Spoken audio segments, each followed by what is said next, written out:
맨 앞으로 넘어가면 8페이지에 인류 문명과 과학 이렇게 나와 있죠, 그치? 자, 여기서부터 지대로 짚어가면서 넘어가도록 할게요. 자, 맨 앞에 보면은 뭐가 나와 있냐면 인류 문명과 화학에서 제일 첫 번째로 다뤄지는 게 뭐가 나오고 있니? 불이라는 새끼가 나오고 있지, 그치? 사실 이 불과 우리 문명이다 이렇게 나와 있는 건 사실 뭐 그냥 상식적인 선에서 생각을 하면 돼. 그치? 불로 인해서 우리가 얻은 것들이 어마어마하게 많아. 근데 그냥 상식적인 선 안에서 끝나죠, 그치? 불이 발견으로부터 뭐 인류 건강이 증진되었다.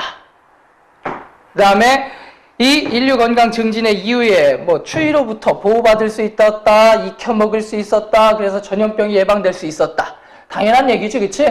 그 다음에 두 번째, 생활 방식에 변화가 생길 수 있었다, 금속 발견을 할 수 있었다, 연금술이 나와서 어쩌고저쩌고 할 수 있었다, 그 다음에 연소 반응이라는 게 나와 있다 라고 나와 있는데, 자, 그 중에서 한 가지만 정리하고 넘어갑시다. 뭐에 대해서? 연소 반응에 대해서 한 가지만 정리를 하고 넘어가자. 연소가 뭔지에 대해서 내가 강조하는 것 중에 하나야. 그죠? 일반적으로 연소다라고 얘기를 하면 너희들은 뭐라고 얘기를 하니? 불에 탄다. 그냥 그 정도로만 얘기를 하잖아. 그치? 자, 근데 이 연소라는 것도 조금 더 체계적으로 한번 정리를 하고 넘어가자라는 얘기야. 오케이? 자, 연소란 일단은 뭐가 있어야 된다는 거니? 탈 수 있는 뭐가 있어야 돼요? 물질이 있어야 되겠지. 탈 물질이 있어야 돼. 누군가를 태울 수 있는 물질이 있어야 되겠지, 그치? 이 탈 물질이 누구하고 결합을 하는 걸 연소라고 얘기를 한다? 공기 중에 누구? 산소와 결합을 하는 걸 뭐라고 얘기를 한다? 연소라고 얘기를 한다라는 거지. 근데 탈 물질이 있고 산소가 있으면 불이 붙나? 아니죠. 나도 지금 탈 물질이야. 공기 중에 산소가 있어. 나한테 불이 붙어 안 붙어? 안 붙잖아. 나무도 다 탈 수 있는 물질들이야. 공기 중에 산소가 있어. 붙어 안 붙어? 안 붙어. 뭐가 있어야 돼? 기본 발화점 이상의 뭐가 있어야 된다는 얘기야? 온도가 있어야 된다는 얘기지, 그치? 그래서 탈물질과 산소가 갖추어진 상황에서 뭐가 있어야 되는 거야? 발화점 이상의 온도가 필요하다. 그러면 얘가 뭐 할 수가 있다? 탈 수가 있다. 내 머리가 그렇게 이상하냐? 이게 그렇게 이상하냐? 나 미치겠네. 애들이 내 머리만 보는 것 같아. 은경아, 괜찮지 않냐? 그지? 훨씬 더 스마트해진 것 같죠? 아니니, 채훈아? 이상하냐? 전이 났냐? 아, 괜히 잘랐나? 네가 속색이니까. 응? 너 때문이야, 너 때문에. 은경이는 딴남 만나가지고 바람 피고 있고. 내가 속상해가지고 혼자 소주를 마시다가 머리를 자르러 갔다니까, 은경이 때문에. 그러지 마. 자, 어쨌든 탈물질과 산소가 있으면 이제부터 탈 거야. 타게 되면 뭐가 나온다라는 얘기야. 기본적으로 나오는 게 뭐가 나오니? 뭐가 나와야 되겠니? 열과 뭐를 발생시켜야 돼? 빛을 발생시키게 되겠지, 그치? 끝이야? 아니죠. 뭐가 발생하게 된다는 얘기야? 산화물이 발생을 하게 됩니다. 산화물이라는 건 그냥 단순하게 생각을 하자. 뭐하고 결합하는 물질? 산소하고 결합한 물질을 갖다가 산화물이라고 얘기를 하는 거야. 자, 누구의 산화물이 만들어지는 거야? 탈물질의 산화물이 만들어진다라고 생각하면 돼. 일반적으로 우리가 유기물이라고 불리는 물질들이 대부분 탈 수 있는 물질들인데 주 구성 원소가 누가 되는 거야? 탄소, 수소로 구성이 돼 있어요. 오케이? 거의 모든 물질엔 탄소, 수소가 포함되어 있어. 만약에 탈물질에 혹시 황이라든가 이런 애들이 포함되어 있을 수도 있겠잖아, 그치? 어쨌든 성분 원소에 뭐가 만들어지는 거야? 산화물이 만들어지는 거야. 성분 원소 중에 누가 있었다면? 탄소가 있었다면 어떤 산화물이 나올 수 있다는 얘기야? 이산화탄소가 발생할 수 있다는 얘기야. 성분 원소 중에 수소가 있었다면 뭐가 발생한다는 얘기야? 물이 발생을 한다는 얘기야. 성분 원소 중에 누가 있었다면? 황이 있었다면 뭐가 있을 수 있다는 얘기야? 이산화 황이 발생할 수가 있다라는 얘기야. 따라서 어떤 물질이 어떤 원소로 구성되어 있는지 알아보기 위해서 제일 첫 번째로 시행하는 실험이 뭐냐면 연소 실험이야. 연소를 해서 무슨 발생물? 연소 발생물을 분석해 보면 이 안에 어떤 성분의 원소가 있는지를 알 수가 있다는 얘기지. 태웠는데 CO2가 나와. 아, 이 속에 탄소가 있구나. 태웠는데 물이 나와. 아, 이 속에 수소가 있구나. 태웠는데 이산화황이 나왔어? 그러면 아, 이 속에 황이 들어있구나 라는 걸 가늠할 수가 있다라는 얘기가 되겠지. 그래서 이 연소라는 걸 통해서 이런 물질들이 나올 수가 있다라는 거고, 내가 자주 하는 거지 이거, 그치? 이 속에 들어있는 게 뭐야? 무슨 가스가 들어있습니까? 이 속에 뭐가 들어있어요? 뷰테인 가스 들어있어요. 오케이? 뷰테인 가스가 뭐야? C4H10 탄소하고 수소로만 이루어진 애가 들어있어요. 얘를 태우면 뭐가 발생하는 거야? 이산화탄소와 물이 이렇게 나온다라는 거지, 그치? 맨날 칠판에다 지지기 하잖아. 그죠? 가스가 없어요, 지금. 어쨌든 그래서 그냥 기본적으로 이렇게 얘기하면 이런데 요걸 조금 조건을 갖춰서 얘기를 해보자. 연소의 뭔 요소라고 얘기를 하냐면 3요소라고 얘기를 하는 게 있어. 연소의 3요소. 뭐가 있을까? 첫 번째가 뭐가 있어야 된다라는 거야? 탈물질이 있어야 된다라는 거고, 두 번째는 뭐가 있어야 된다라는 거니? 산소가 있어야 한다. 그 다음에 세 번째는 어떤 온도 이상의 온도? 발화점보다 높은 온도가 뭐하다? 필요하다. 이 세 가지를 갖다가 우리는 뭐의 3요소라 한다? 연소의 3요소라 한다 라는 거야. 별거 없죠? 그러면 이 연소의 3요소 중에 단 한 가지라도 없다면 불이 붙을 수 있을까 없을까? 없겠지, 그치? 그래서 불을 끌 때는 이 셋 다 제거할 필요가 있는 거야? 아니면 셋 중에 하나만 없애면 되는 거야? 셋 중에 한 가지만 없애도 불을 끌 수가 있는 거야. 그걸 뭐라고 얘기를 하니? 소화라고 얘기를 합니다. 불을 끄는 방법을 얘기하는 건데, 셋 다 없애는 것보다는 셋 중에 하나만 제거하면 불이 꺼지는 거야.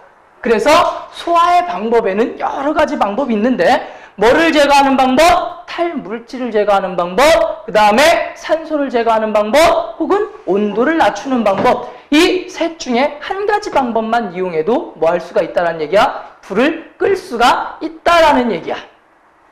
그래서 첫 번째, 탈물질을 제거하는 소화의 방법. 뭐가 있을까? 대표적인 게 맞불이 있습니다. 맞불. 맞불이라는 게 뭐니? 반대편으로 불을 질러버리는 거지, 그치? 그러면 이렇게 불이 오고 있어. 근데 여기다 내가 불을 질러버렸어. 그럼 이렇게 불이 타갖고 이렇게 불이 타가서 만났겠지, 그치? 그럼 불이 더 이상 이쪽으로 진행할 수 있다는 얘기, 없다는 얘기야? 없다는 얘기겠지, 그치? 맞불이 있고요. 그 다음에 이게 좀 의아한데요. 불어 끄기가 있어요. 불어 끄기. 자, 촛불이건 뭐가 됐든 꺼지냐 안 꺼지냐? 꺼지죠? 왜 꺼졌다고 생각해? 혹자는 CO2 때문이라고 우기는 새끼가 있어. 그러면 내가 부채질해서 끄는 건 이건 CO2가 없는데? 그치? 왜 꺼진다라고 생각을 하는 거야? 이거야. 여기에 기체 상태에 연료가 올라오고 있을 거 아니야, 그치? 그 연료를 내가 불어서 없애는 거야. 양초를 끌 때도 마찬가지고 나머지도 마찬가지야. 불어서 끈다라는 건 연료를 제거하는 겁니다. 연료를 차단하는 거야. 물론 교과서에는 뭐 이런 정도가 더 실려있는 것도 있어. 밸브 잠그기. 가스레인지에 밸브를 잠가요. 그럼 연료를 차단하는 거지, 그치? 근데 뭐 꼭 그걸 알려줘야 하나? 바보 아니면 알 수 있잖아, 그치? 그래서 이 정도가 소화 중에 탈물질의 제거에 해당하는 방법이고, 두 번째, 누구를 제거하는 방법? 산소를 제거하는 방법의 가장 대표적인 게 누가 되겠니? 소화기. 자, 이 소화기의 종류는 사실 되게 많은 종류가 있는데 그 중에서 가장 대표적인 소화기가 이산화탄소 소화기입니다.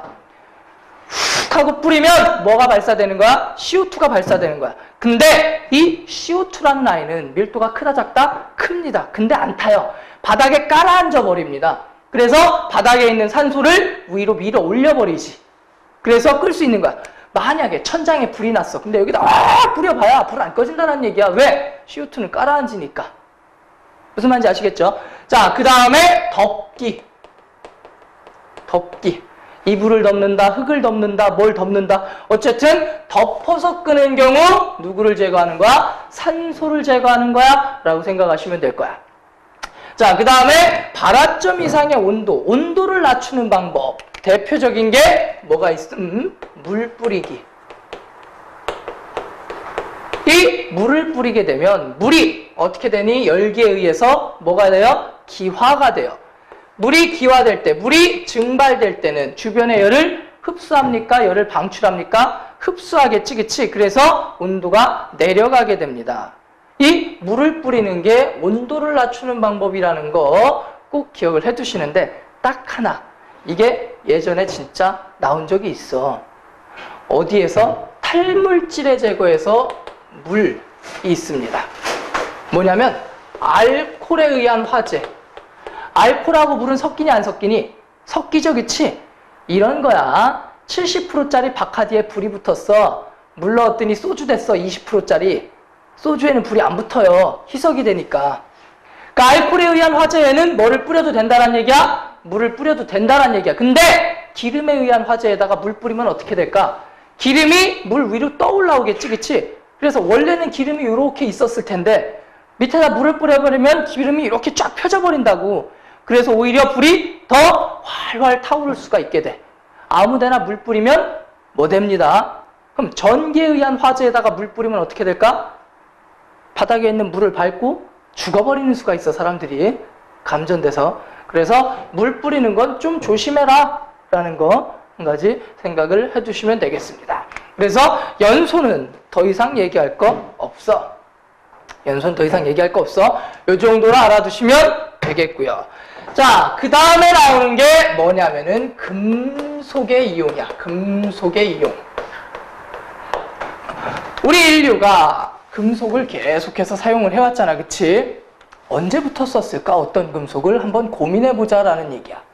오케이? 자, 시대별로 한번 나눠볼까? 처음에 무슨 시대가 있었습니까? 인류의 시대를 구분하면은 처음부터 우리가 컴퓨터 쓰고 그런 건 아니잖아, 그치? 최초는 석기 시대. 후석기, 중석기, 신석기. 중석기를 잔석기라고도 얘기를 하죠. 나 심하게 똑똑해. 자, 어쨌든 석기 시대가 있었고 그 다음에 무슨 시대가 옵니까? 청동기가 오죠. 그 다음에 철기가 오고요. 현재에 이때 다다랐다라고 생각을 하시면 돼. 사용에 따른 시대를 구분하면 이래. 우리나라로 따지면 청동기가 언제냐면 고조선이야. 고조선. 철기가 언제부터냐면은 삼국시대부터 철기라고 생각하시면 돼요. 우리나라 따지면. 그리고 현재에 다다랐다 생각하시면 돼. 왜 니네 주몽 못 봤냐? 주몽이 뭐지? 기자조선이라는 거 들어본 적 있냐? 우리나라 고조선이 망한 이유가 중국에서 쳐들어왔어. 한나라에서. 그래서 망한 거거든. 철기 부대가 들어왔어. 우리나라는 청동, 구리로 만든 칼을 가지고 싸우고 있는데 중국은 철로 만든 칼을 가지고 싸운 거야. 그러니까 당연히 깨지지. 땡땡 하는데 땡 하는 사이에 칼이 뚝 부러져 버려. 전쟁할 이유가 없잖아, 그치? 그래서 여기서부터 밀리기 시작했다 생각하시면 돼요. 어쨌든 이 석기 시대는 그럼 금속을 썼니 안 썼니? 많은 아이들이 안 썼다라고 생각을 하는 경우가 있어요. 썼어. 장신구름. 뭐를 썼을까? 금, 은. 왜 금이 돼버렸지? 금, 은. 이땐 금은을 썼었습니다. 그 다음에 청동기에 썼던 금속이 누구야? 구리죠. 철기 시대 썼던 금속이 누구야? 철이죠. 현재는 뭐도 쓰니? 알루미늄도 쓰고 그 다음에 별의별 금속을 다 쓰고 있지, 그치? 대표적으로 이제 알루미늄이 주로 많이 포함된 거고 여기다가 합금 종류들 여러 가지 만들어서 쓰고 있습니다. 이게 사용 순서야. 사용 순서. 이렇게 쭉 시대가 흘러가면서 금은을 제일 먼저 쓰기 시작했고 그 다음 구리, 그 다음 철, 그 다음에 알루미늄을 비롯한 요즘에 티타늄이라든가 두랄루민이라든가 별의별 금속들이 다 있죠. 이런 것들을 현재에 다다라서 쓰고 있다라는 얘기야. 그러면 왜 이런 순서에 맞춰서 썼느냐 하는 것들을 한번 고민해 보자라는 거야. 그러면 땅에 묻힌 순서대로일까? 라고 한번 고민하기 위해서 뭐를 한번 따져볼까? 지각의 8대 구성원소를 한번 따져보자.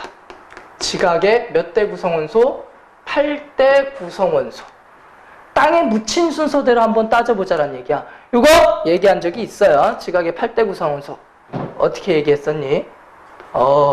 이발. 패까? 낙금아?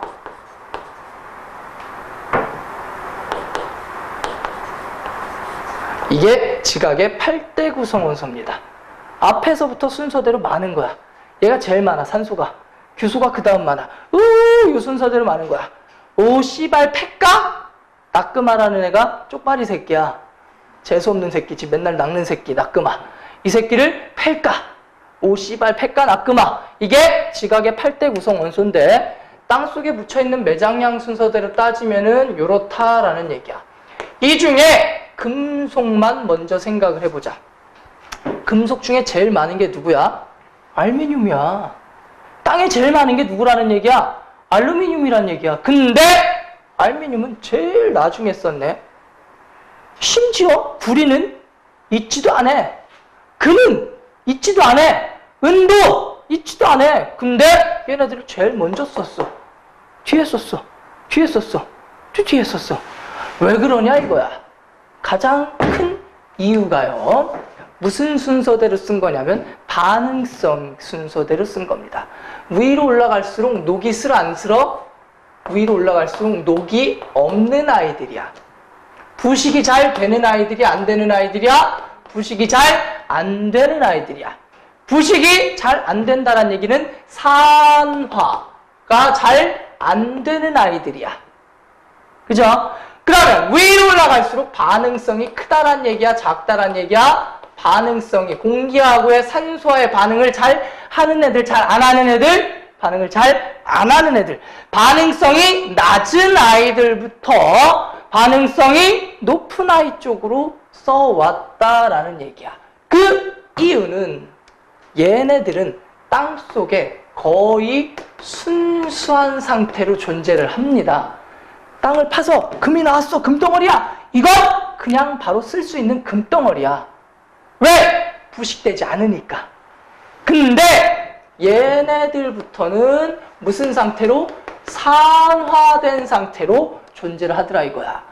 철광석이라는 걸 땅에서 캐냈어. 그럼 그 철광석이라는 애가 우리가 흔히 생각하는 철처럼 휘어지고 딱딱하고 이런 애가 아니란 얘기야. 그냥 단순한 돌인데 녹슨 철인 거야. 이 철광석 속에는 뭐가 들어있는 거야? 산소가 포함되어 있는 거야. 그러니까 바로 쓸 수 있는 거야? 없는 거야? 없는 거지. 그 안에 들어있는 누구를 제거해야 되는 거야? 산소를 제거해야 되는 거야. 그래야 우리가 걔네들을 사용할 수 있다라는 거야. 이해되시죠? 그래서 얘네부터는 뭐가 필요한 거야? 가공이 필요한 거고 얘네들은 바로 쓸 수 있었던 거야. 그래서 사용 순서가 이렇게 됐다라고 생각을 하시면 된다라는 얘기야. 매장 순서대로 사용을 한 게 아니라 무슨 순서대로? 반응성이 낮은 아이들부터 우리가 사용을 해왔다 정도로 생각을 해두시면 되겠지. 그죠? 자, 그래서 우리 이제 어떤 새끼를 배울 거냐면 재련이라는 새끼를 배울 겁니다. 재련. 자, 재련이라는 거는 뭐 어렵게 보지 맙시다. 뭐를 갖다가 땅 속에 묻혀있는 산화철, 순수하지 않은 철을 갖다가 뭐를 만드는 거야? 순수한 철로 만드는 거를 갖다가 뭐라고 얘기를 한다? 재련이라고 얘기를 한다. 순수한 상태로 만드는 걸 뭐라고 얘기를 한다? 재련이라고 얘기를 합니다. 자, 그래서 재련이란 과정을 한번 보도록 할게요. 재련이란 뭐를? 어떠한 산화금속을 갖다가 뭘로 만들어주는 과정? 순수한 금속으로 우리가 사용할 수 있는 금속으로 만들어주는 과정을 뭐라고 얘기를 한다? 재련이라고 얘기를 한다 생각하시면 돼요. 녹슨 철을 철로 만드는 거야. 자, 그래서 가장 대표적인 재련 중에서 누구의 재련? 철광석의 재련을 배울 거야. 이 철광석의 재련 단원은 산화환원 단원에서 이미 했었어. 그러니까 앞에도 나오고 뒤에 다시 한번 나오는 단원이야. 그러니까 여기서도 한번 또 얘기를 할 거고 나중에 또 한번 얘기를 할 거야. 알았지? 지겹지? 그치? 채훈아 맨날 한 거 또 하려니까. 그치? 어? 다 아는 건데, 그치? 넘어갈까 여기 그냥? 훅 넘어갈까? 필요 없이 그냥? 어? 안 돼. 그렇다고 해서 너 재련 화학식으로 다 쓸 수 있어 없어? 그치? 그게 문제야. 가장 큰 적이 뭐냐면은요, 안다라는 가정이야. 그러다 보면 공부하면서 책을 넘기면서 있잖아. 무슨 짓을 하냐면 여기 아는 거네? 넘어가. 여기 아는 거네? 넘어가. 근데 막상 문제를 풀면 다 틀린 거야. 아 씨발 뭐지? 외울 정도 돼야 돼. 최후에 궁극적인 나의 목적은 냄새나게 어디다 발을 올리려고 이씨. 응? 최후의 나의 궁극적인 목적은 이 새끼가 칠판에다가 쓸 내용이 외워져 있어야 된다는 거야. 내가 이제 무슨 얘기를 할 거야 라는 걸 외우고 있어야 돼. 그러면 문제 풀 때 망설임 없이 풀 수가 있어요. 그래서 지금부터 내용 정리 한번 가는 동안에는 한번 배웠다 치지만 그래도 전체적으로 최대한 빨리 진행을 할 겁니다. 그러니까 빨리 따라오시면 되는 거야. 알았죠? 오케이? 아니면 시간으로 옮겨도 돼. 아? 거기선 자질구레한 거 싹 생략하고 갈 거야. 완전 개 빡세게 가요. 무슨 말인지 아시겠죠? 오케이? 그건 your mind. 요게 나의 삐반 스타일. 자, 어찌됐든 간에 철광석의 재련을 들어가야 되는데 중요하다. 얘는 진짜 반응식 자체를 외울 정도가 돼야 돼. 아예 외울 정도가 돼야 돼. 왜? 시험에 거의 100% 나온다고 보시면 돼요. 자, 그러면 이 철광석의 재련이라는 걸 하기 위해서, 용광로에다가 뭔가를 집어넣고 가열을 하잖아, 그치? 그래서 용광로 속에다가 뭐를 집어넣냐면 첫 번째로 넣는 게 뭘 집어넣어요? 철광석을 집어넣죠. 자, 철광석, 화학식으로 따지면 뭐가 되니? Fe2O3. 이게 철광석이죠. 그 다음에 두 번째로 넣는 게 코크스라는 새끼인데, 코크스라는 새끼는 그냥 수치입니다. 탄소 덩어리라고 생각하시면 돼요. 그리고 마지막으로 뭐를 집어넣어요? 석회석이라는 애를 집어넣는데, 석회석이라는 아이는 화학식으로 CaCO3. 이게 석회석이야. 이 세 가지 물질을 어디에다 집어넣고 용광로에 넣고 뭐 하는 거야? 가열차게 가열하는 거야. 그러면 단계별로 반응이 일어나겠죠. 자, 첫 번째 단계. 무슨 반응이 일어날까? 제일 처음에 코크스, 탄소라는 아이가 타요. 탄소를 갖다가 가열하면 타겠지. 그러면 여기서 누가 나와야 되니? 일반적으로, 정상적으로는 CO2가 나와야 돼? CO가 나와야 돼? CO2가 나오는 게 정상입니다. 원래는 CO2가 나오는 게 정상이야. 탄소를 태우면 CO2가 나와야 되잖아. 근데 여기서 뭐가 나오냐면 일산화탄소가 나와요. 왜냐면 산소를 충분하게 주는 게 아니라 산소를 부족하게 줍니다. 산소를 부족하게 주면 그냥 연소가 일어나는 게 아니라 무슨 연소가 일어나요? 불완전 연소가 일어나요. 불완전 연소라는 건 산소가 부족할 때. 자, 뭔가가 탈 때 막 시커먼 끓음이 올라가고 막 매캐한 연기가 올라가고 이런 경우는 불완전 연소라고 생각을 하면 돼. 거기다 산소를 충분히 공급을 해주면 뭐가 되는 거야? 완전 연소가 될 수 있는 건데, 얘는 의도적으로 불완전 연소를 시키는 거야. 왜냐하면 일산화탄소와 CO2를 갖다가 비교해 보면 얘 일산화탄소는 불안정하고요. 얘는 안정한 편입니다. 누구에 비해서? 일산화탄소에 비해서 이산화탄소가 더 안정한 새끼야. 그러면 이 일산화탄소라는 아이는 뭐가 되길 간절히 원해? 이산화탄소가 되기를 간절히 원해 라는 얘기야. 원해. 얘가 되고 싶어 한다라는 얘기야. 그걸 이용하는 거예요. 어떤 식으로? 두 번째 반응식이 메인 반응식이 되겠죠. 누구에다가? 철광석에다가 누구? 여기서 발생한 일산화탄소가 반응을 하게 되는 거야. 그러면 이 일산화탄소는 뭐가 되고 싶어 한다? 이산화탄소가 되기를 간절히 원한다. 그래서 요 산소를 얘가 훔쳐갑니다. 그래서 뭐가 되는 거야? 철이 되고 그 다음에 일산화탄소는 뭐가 되는 거야? 이산화탄소가 되는 거지. 오케이? 자, 이 과정에서 철은 뭐를 뺏깁니까? 산소를 뺏기죠, 그치? 산소를 뺏기는 반응을 갖다가 배웠으니까 얘기를 하자. 뭐라고 얘기를 한다?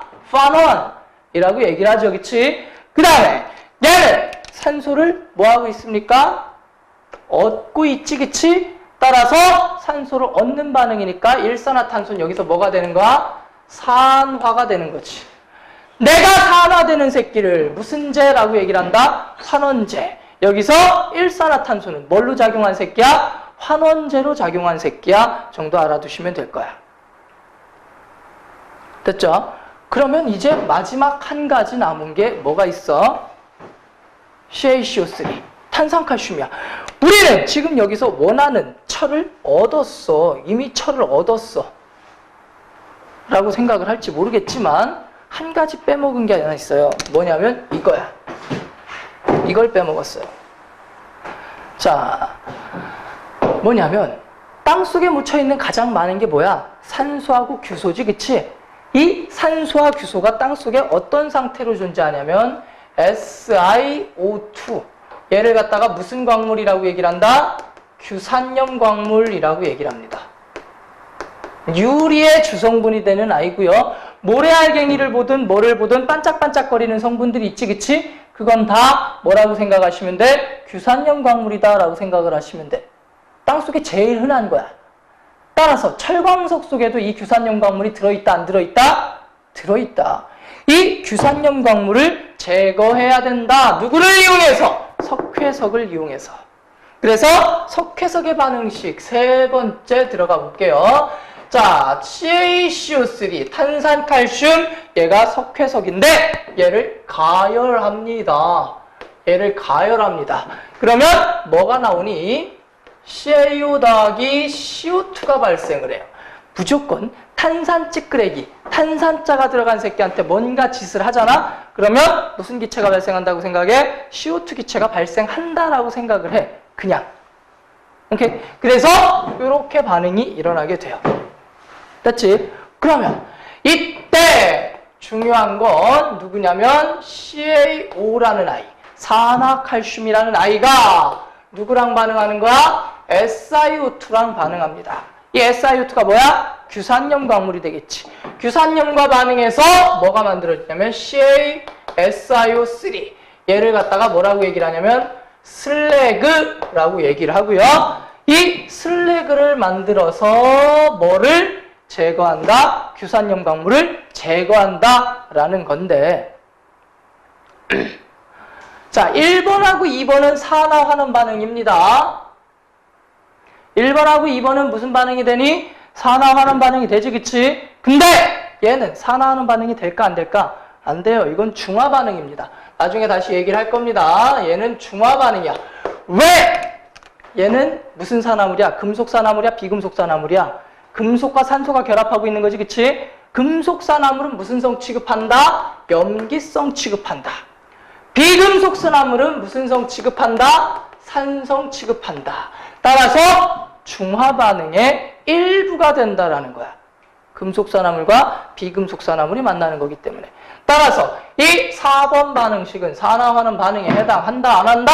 하지 아니한다 라는 거 꼭 기억을 해두세요.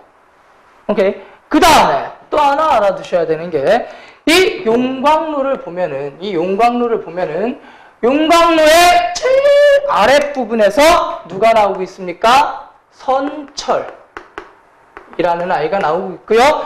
그 위쪽에서 뭐가 나오고 있냐면 슬래그가 나오고 있어. 어떻게 이걸 분리할 수 있었을까? 라는 거야.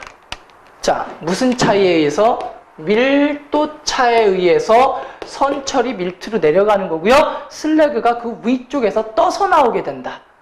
선철과 슬래그가 아래 위로 분리되는 이유는 무슨 차이가 있기 때문에? 밀도의 차이가 있기 때문에 아래 위에서 분리가 돼서 나온다 라는 거 기억을 하나 해두시고요. 그 다음에 또 하나 알아두셔야 되는 게 무슨 가스가 발생을 할까? 배기가스가 발생을 할 거야.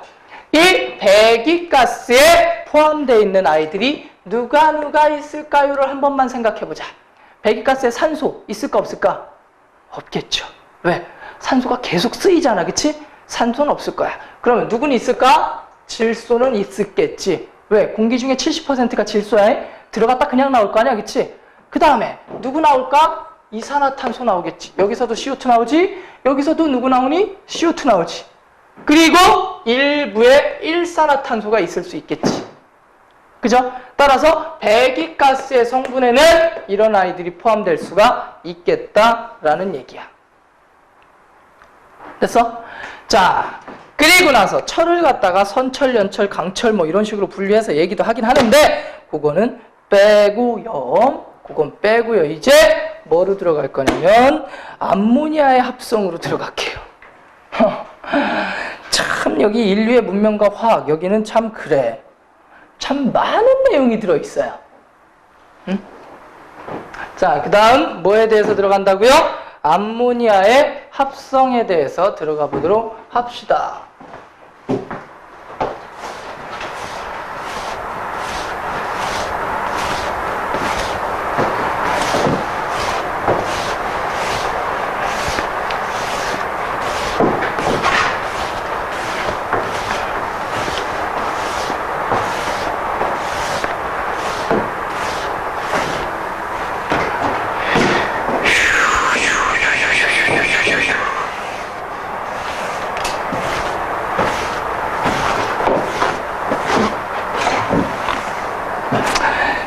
이 암모니아 합성을 들어가기 앞서서 내가 먼저 얘기하고 싶은 건 이거야.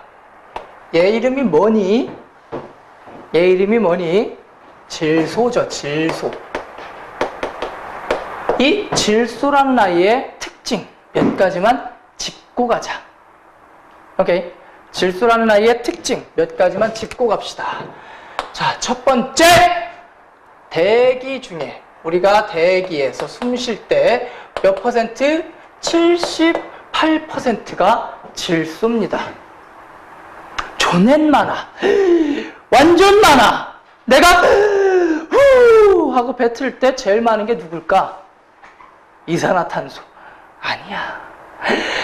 후 뱉을 때 제일 많은 건 질소야. 그냥 들어갔다 그냥 나오니까. 78%가 질소인데 들어갔다 그냥 나오는데 설마 CO2가 더 많을까? 아니야. 그럼 그 다음 많은 건 누굴까? 이산화탄소. 아니에요. 그 다음 많은 게 산소입니다. 착각하지 마.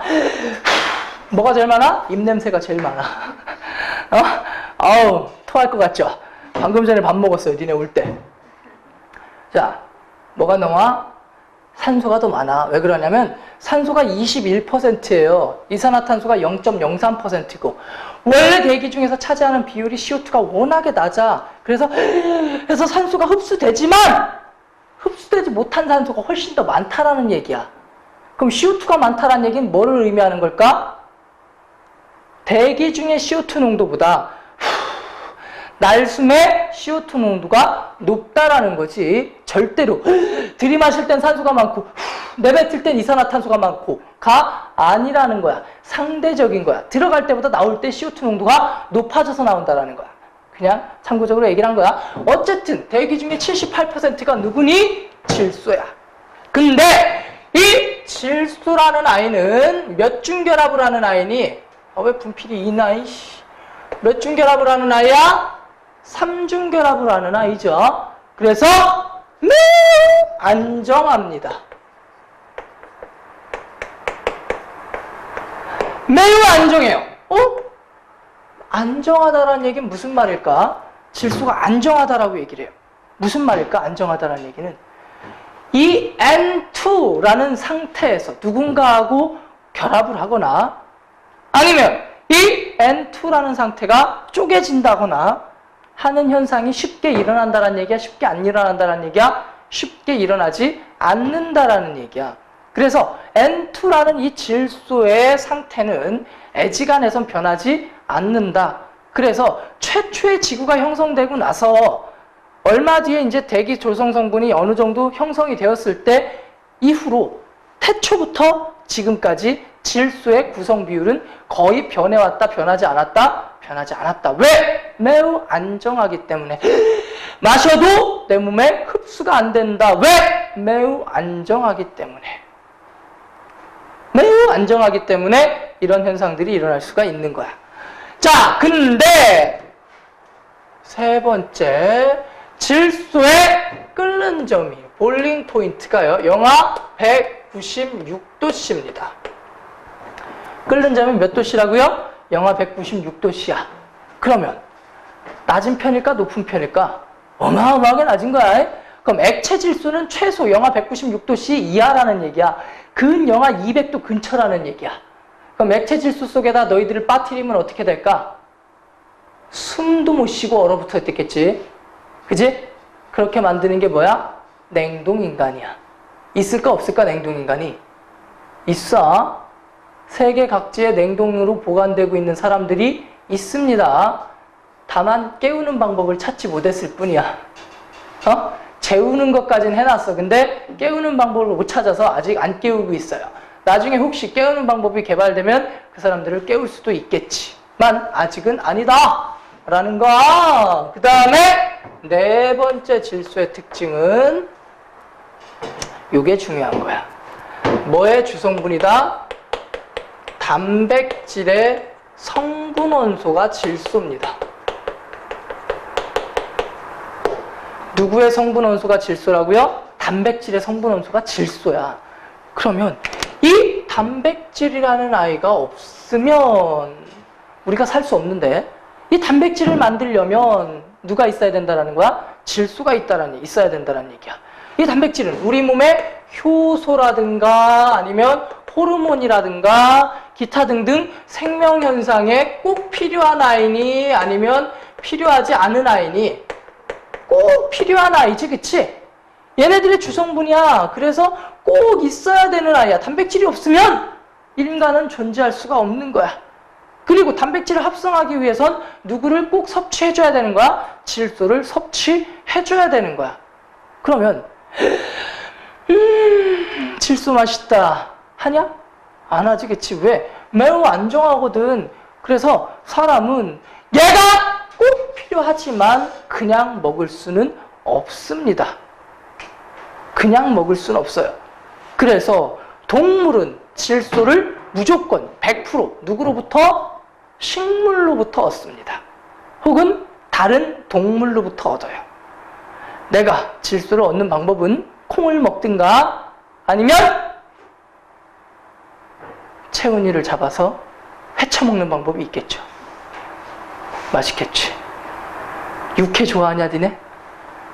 난 육회 매우 좋아해요. 어우 군침 돌아. 생간 이런 거 좋아해요. 피 질질 맛있어. 완전 군침 돌아요. 안 먹어? 생간 한번 먹어봐. 진짜 맛있어. 소고기 육회. 육회 뭔지 아시죠? 익히지 않은 거 빨간 고기. 생선회는 먹으면서 왜 육회는 안 먹어? 그리고 간도 맛있고. 나중에 한번 먹어보세요. 완전 맛있어요. 없어서 못 먹는 음식이야.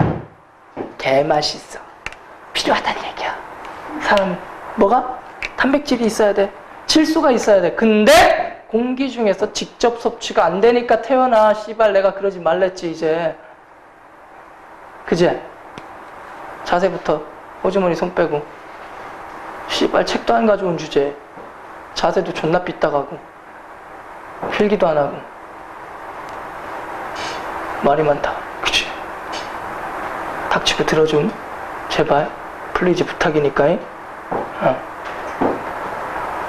너의 모습이 어떻게 될지 몰라. 자, 그러면 이 암모니아의 합성인이 뭐니 하는 동네는 궁극적으로 뭐냐면 우리 인류가 질소를 가지고 단백질을 합성해야 되는데 공기 중에 있는 질소를 직접 획득하는 게 어려우니까 어떤 방식으로 질소를 획득했느냐 이걸 보자라는 얘기야. 그래서 한 페이지 넘기시면 9페이지에 질소순환이라는 그림이 하나 나와 있는데요. 이 그림 어마어마하게 중요하니까 별표 한 2개만 날려주세요. 이 질소순환은 엄청 중요합니다. 또 내가 그림을 좀 심하게 잘 그리잖아. 그래서 그림 한 번만 그려볼게. 뭐 애들이 내 그림에 대해서 좀 회의적인 아이들이 많긴 한데 그래도 뭐 옆집 어떤 오빠는 미술학원도 다녔다는데 난 미술학원은 못 다녔어요. 그래서 옆집 오빠처럼 이렇게 리얼한 3D감이 뭐 넘쳐나는 그런 그림은 못 그리고요. 나는 무조건 3D를 2D화 시킵니다. 입체는 얼어 죽을 입체야, 얼어 죽을. 짤없어. 그냥 여기가 땅이야. 흙이야. 그럼 여긴 뭐겠니? 에어. 공기겠지, 그치? 자, 공기가 있어요. 여기에 누가 살고 있습니까? 은경이가 살고 있어요. 남친 죽었어. 은경이 살고 있어요. 은경이 살고 있는데 옆에 남친 죽었어. 머리에 피 흘려. 은경이가 때렸어. 망치를 찍어가지고 죽었어. 잔인하다. 그치? 완전 잔인해요. 그리고 남친 죽인 기념으로 나무를 하나 심었어요. 남친 죽인 기념으로 나무를 하나 심었어요. 야, 나무를 하나 심었어요. 오, 우리가 나무가 잘 자랐어. 그리고 나무를 하나 심었어요. 진짜 그림 어마어마하지 않냐? 그치? 자, 그럼 이 상황에 은경이가 단백질을 먹어야 되는 거야. 오케이? 근데 그냥 숨 쉬면 얘 못 먹어. 그죠? 공기 중에 있는 질소를 직접 섭취할 수 있다 그랬어? 없다 그랬어? 없다 그랬어. 그러면 어떤 방법이 있느냐면 제일 첫 번째로는요. 가장 보편적인 방법이 나무가 흡수하는 거야. 나무가 질소를 흡수한 다음에 이 나무가 뭐를 만들어요? 열매를 만들어요. 이 열매 속에 뭐가 포함되어 있는 거야? 단백질이 포함되어 있는 거야. 가장 대표적인 단백질이 포함되어 있는 아이가 누굽니까? 콩이죠, 콩. 그지? 그래서 나무로부터 이런 식으로 섭취하는 방법이 가장 보편적인 방법이야. 그러면 나무가 흡수하려면 그냥 질소 상태로 흡수할 수 있느냐 없느냐? 없느냐야. 나무 속에서 뿌리를 통해서 흡수가 되려면 무슨 상태이어야 한다? 이온 상태이어야 합니다. 그러면 질소가 포함된 이온이 NO3- 얘를 갖다 무슨 이온이라고 하니? 질산이온이라고 얘기를 하죠. 그치? 질산이온이 포함되어 있거나 그 다음에 NH4+ 얘를 갖다가 무슨 이온이라고 하니? 암모늄 이온이라고 얘기를 합니다.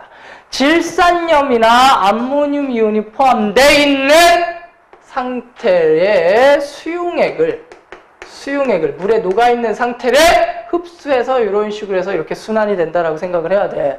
그러면 공기 중에 있는 질소가 이온으로 되는데 이러한 과정을 갖다가 뭐라고 얘기를 하냐면 질소 고정이라고 얘기를 해요.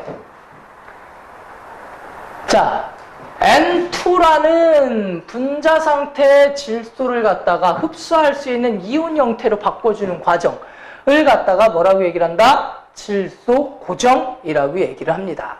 이 질소 고정의 방법에는 뭐 몇 가지 방법이 있는데 그냥 간략하게만 얘기를 할게. 일단은 자연적으로 일어나는 방법도 있어요. 어떤 방법이 있냐면 공기 중에 있는 질소가 대기 중에 산소와 그냥 결합하는 수가 있습니다. 공기 중에 있는 질소와 공기 중에 있는 산소가 그냥 결합을 하는 경우도 있어요. 그러면 뭐가 만들어지냐면 이 일산화질소라는 아이가 만들어지고요. 얘가 물에 녹으면 얘가 되는 거야. 질산염유로 돼요. 일산화질소가 물에 녹으면. 그러면 이렇게까지만 되더라도 좋은 건데 조건이 하나 있어. 어떤 조건? 고온, 고압. 어마어마하게 높은 온도와 어마어마하게 높은 압력이 필요합니다. 그래야 일산화질소가 돼. 그러면 고온 고압의 조건이 잘 갖춰진 상태. 언제?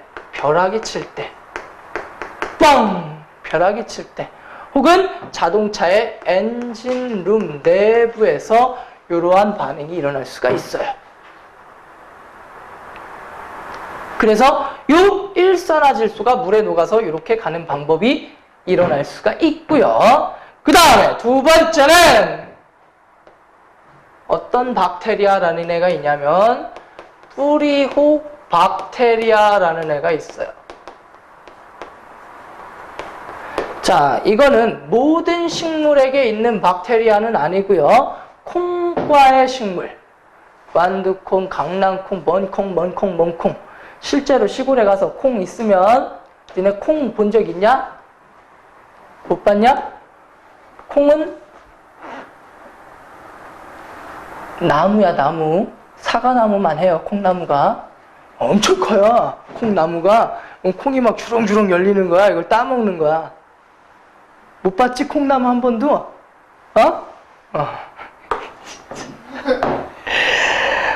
완전 슬프다, 진짜. 니네 수박은 본 적 있냐? 열리는 거? 수박도 어디에 열려요? 나무에 열리죠. 주렁주렁. 커다란 나무가 있으면 수박이 이렇게 열려요. 왜 그래? 못 본 사람처럼. 수박나무 못 봤어? 수박나무 있어요.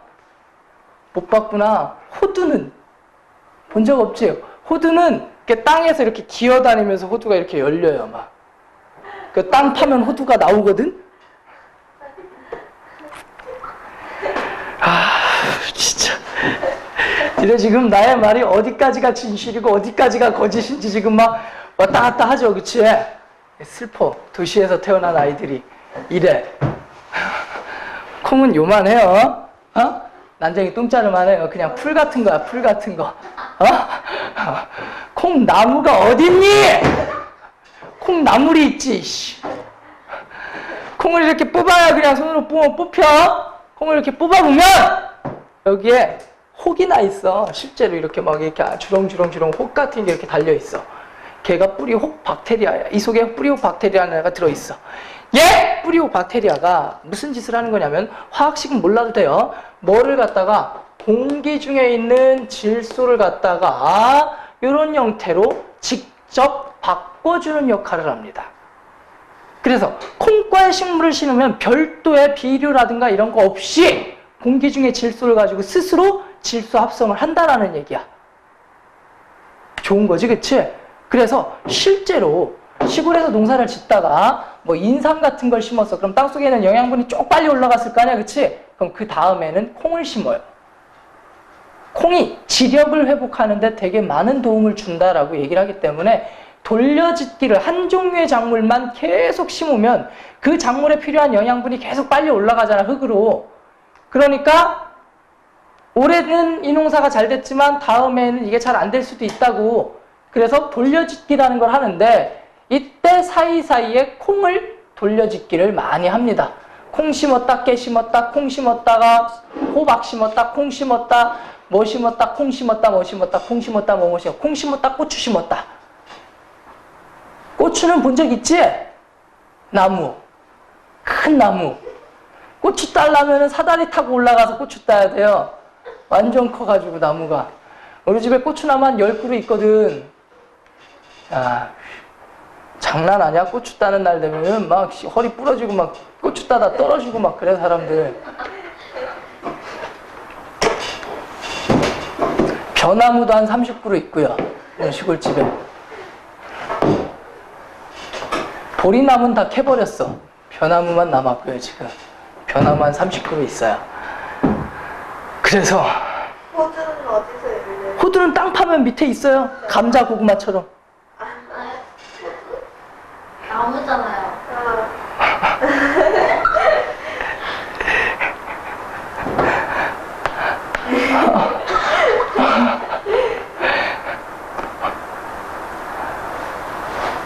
딸기도 나무. 딸기도 나무야, 나무. 이렇게 주렁주렁 딸기가 열려요. 앵두는 이렇게 바닥에서 기어다니면서 앵두가 이렇게 열리고. 또 뭐 있지? 아, 복숭아. 복숭아는 뭘까? 어? 복숭아 땅속에서 열려요. 땅 캐면 복숭아 나오는 거야. 복숭아 털 이렇게 있잖아. 그 왜 그런 거야? 땅속에 있어서 털어서 그런 거야. 채훈이가 제대로 하네. 그치? 역시 달라. 복숭아는 땅속에서 열려요. 주렁주렁. 나중에 시골에 한번 체험학습 가봐. 어? 내가 다 보여줄게. 우리 시골집에 다 있어요.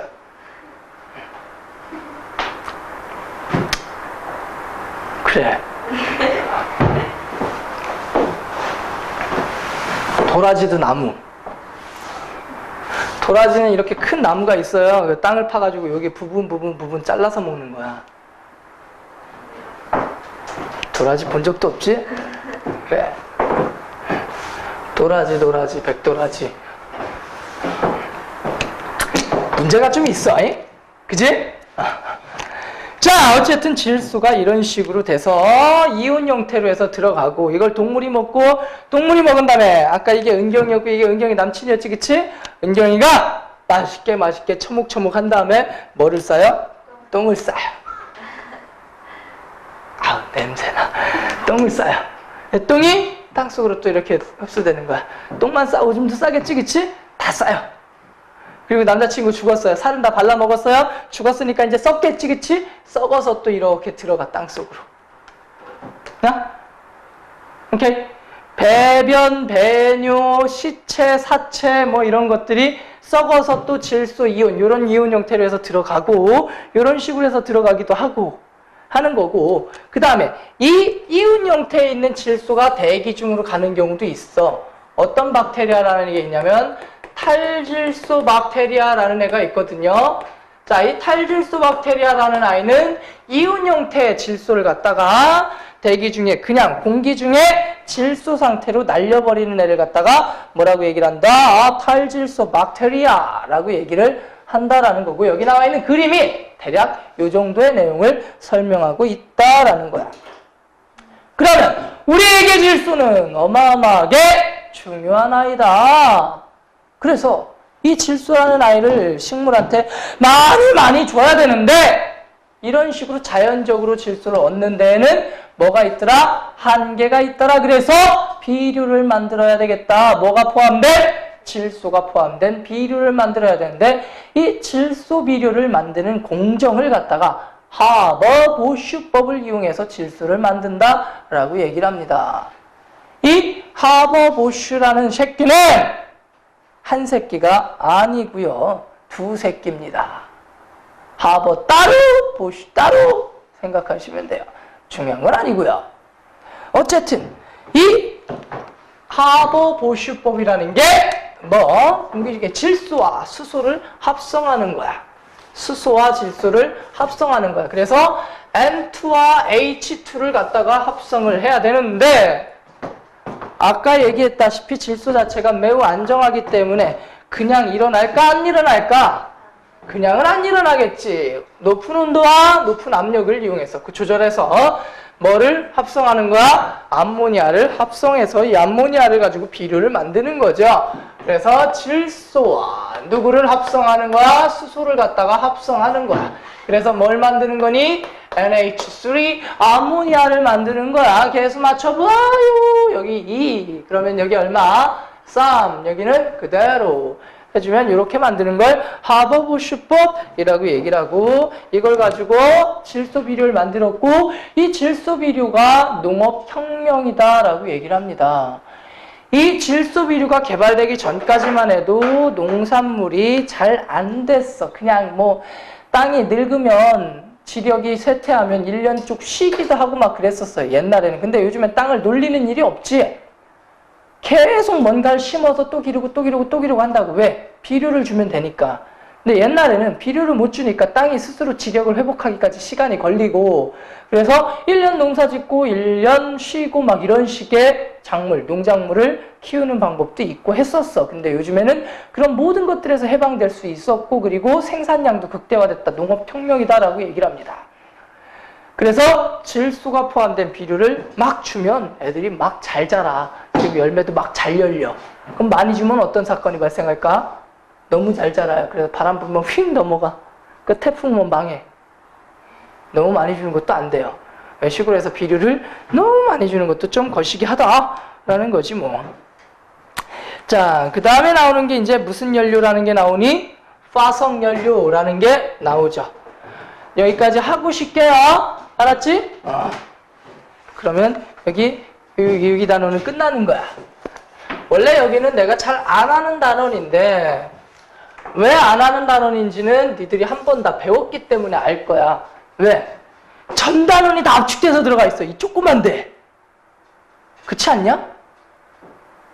탄화수소류도 여기 지금 화석연료에서 탄화수소류도 나오지, 산화환원 나오지, 질소합성에서 뭐 이것저것 다 나오지, 금속도 나오지, 반응성도 나오지. 뭐야 이게?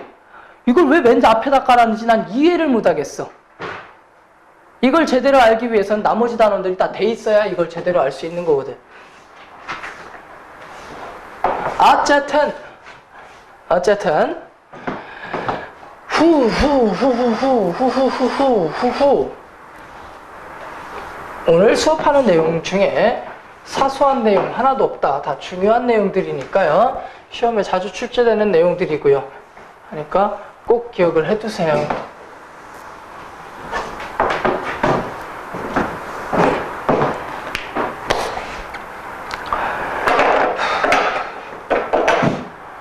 우리가 흔히 쓰는 연료를 갖다가 종류별로 한번 쭈루루룩 나눠보면은 크게 나누면 뭐가 있을 수 있니?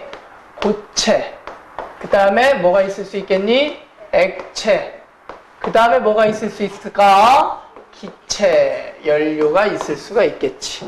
고체, 액체, 기체. 이렇게 연료를 나눌 수가 있을 거야. 자, 고체 연료라는 건 뭐가 있을까? 석탄. 그 다음에 나무. 요런 애들이 고체 연료가 될 수 있겠지. 이 고체 연료의 장점은 뭐가 있을까? 싸. 이게 장점의 끝.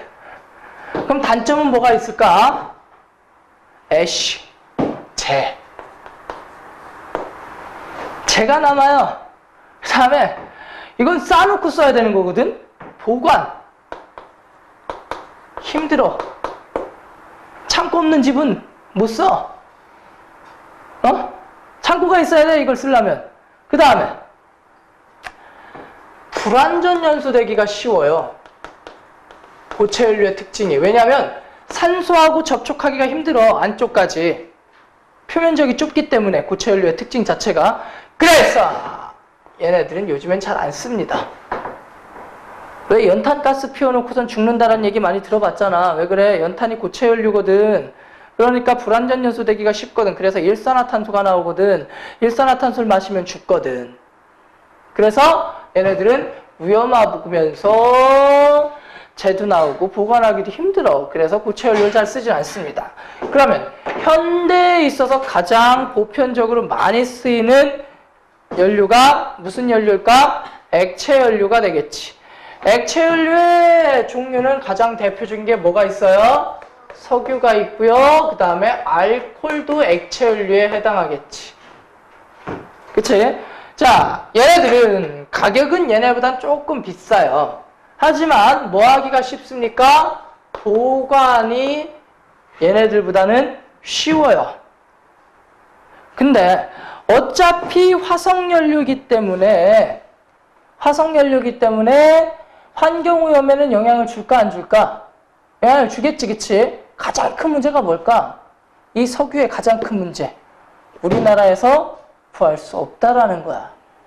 100% 뭐에 의존하고 있습니까? 현재는 수입에 의존하고 있죠. 그러면 사우디 석유 재벌이 그래? 니네 나라? 재수없다. 안 팔아 이 개새끼들아. 이랬어. 그럼 우리나라 어떻게 돼? 딴 나라에서 사면 되지 뭘 망해. 대신 딴 나라에서 비싸게 팔겠지. 가격이 맨날 요동칩니다. 석유파동이라는 말을 들어본 적이 있을 거야. 석유파동이라는 게 왜 일어난 거야? 산유국끼리 담합을 하는 거야. 산유국끼리. 기름이 나는 나라들이 정해져 있잖아. 그치? 저기 아랍 오빠들 있잖아. 머리에 터번 쓰고 다니는 아랍 오빠들. 그 아랍의 석유 오빠들이 그래? 세계에서 우리를 좀 왕따시키는 것 같아? 안 팔아 이 새끼들아! 하고 갑자기 석유를 딱 묶어버립니다. 그러면 난리지. 석유값 쭉쭉 올라가지. 석유값만 올라가나? 다 올라가지. 싹 다 올라가요. 그러면 쫄쫄 굶어서 죽어야 돼 니네는. 요즘 내가 마음이 심란해. 마음이 아파 요즘. 정말 많이 심란해. 12월 19일 이후로 가슴이 먹먹해. 삶의 의욕마저 사라지고 있어요. 누구 찍었어요? 어? 누구 찍었어요? 막막해 지금. 누구 찍었다는 말은 안 했다. 그냥 마음이 심하게 아프다라는 말만 할게요. 진짜 마음이 좀 너무 많이 아프다. 그건 아닌데 대한민국의 정의는 죽었어요. 그래서 우린 액체 연료를 쓰고 있어 현재. 가격 변화도 심하고 뭐 어쩌저쩌고. 그래, 냄새도 나고요. 냄새도 나고 공급이 어떻습니까? 불안해요 하는 단점이 있어요. 그 다음에 이제 쓰는 게 기체연료인데, 기체연료는 뭐가 있을까요? 가장 대표적인 게 LNG라는 새끼와 LPG라는 새끼가 있죠. LNG와 LPG가 있는데 얘네들이 이제 가장 대표적인 기체 연료가 됩니다. LNG는 누가 주성분일까? CH4, 리규 메테일 가스.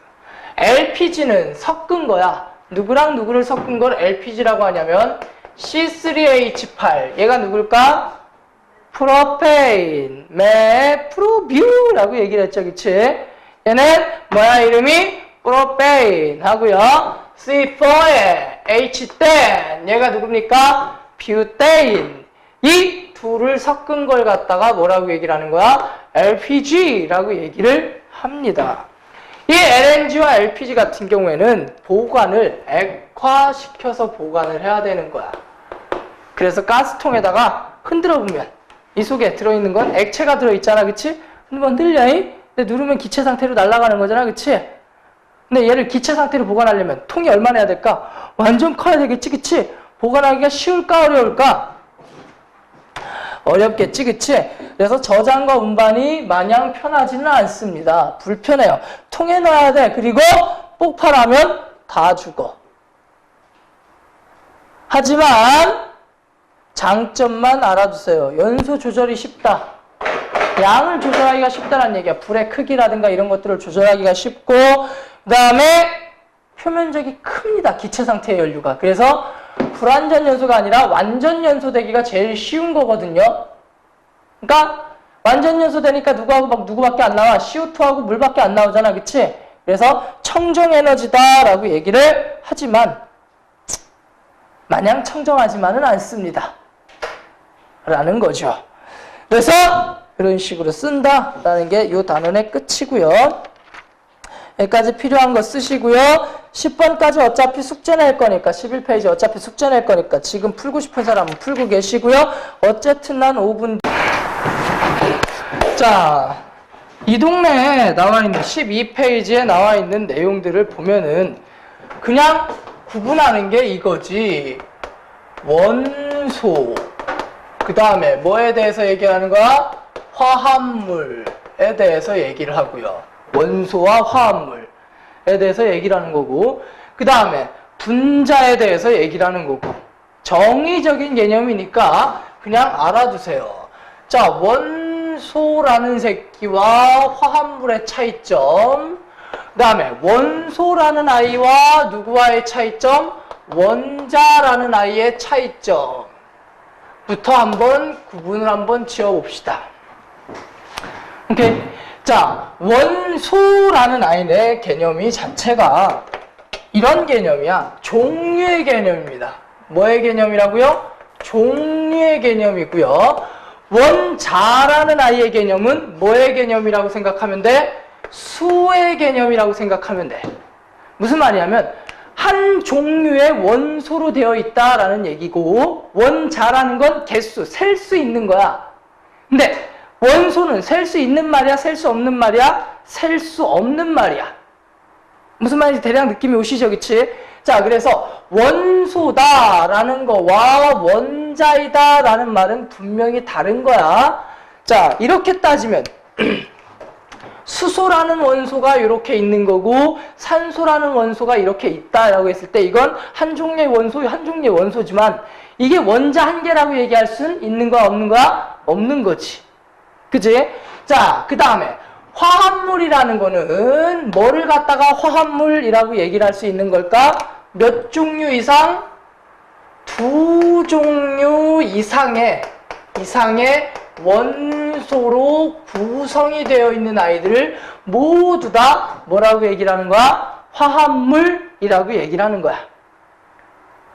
그 구성원이 몇 종류 이상으로 되어 있는 경우? 두 종류 이상으로 되어 있는 경우를 갖다가 화합물. 예를 들면 물이라든가 암모니아. 물은 뭡니까? H2O. 수소와 산소로 이루어져 있지, 그치? 암모니아는 뭐야? NH3. 질소와 수소로 구성되어 있지, 그치? 이런 애들을 통틀어서 뭐라고 얘기를 하는 거야? 화합물이라고 얘기를 하는데, 이 화합물의 종류가 크게 두 종류로 나눌 수가 있어요. 뭐와? 분자와 분자가 아닌 새끼로 구분할 수가 있다라는 거야. 화합물 중에서 너희들이 알고 있는 거의 대부분은 다 분자라고 따지면 돼요.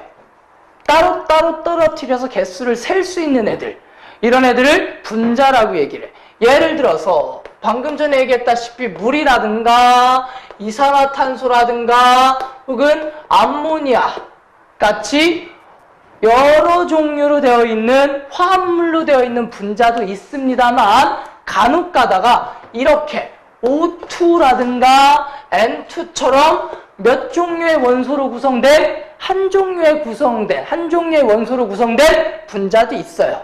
심지어는 헬륨이라든가 네온처럼 뭘로만 단원자 분자, 얘는 뭐이면서 원자이면서 뭐가 될 수 있는 아이들이야? 분자가 될 수 있는 아이들이야.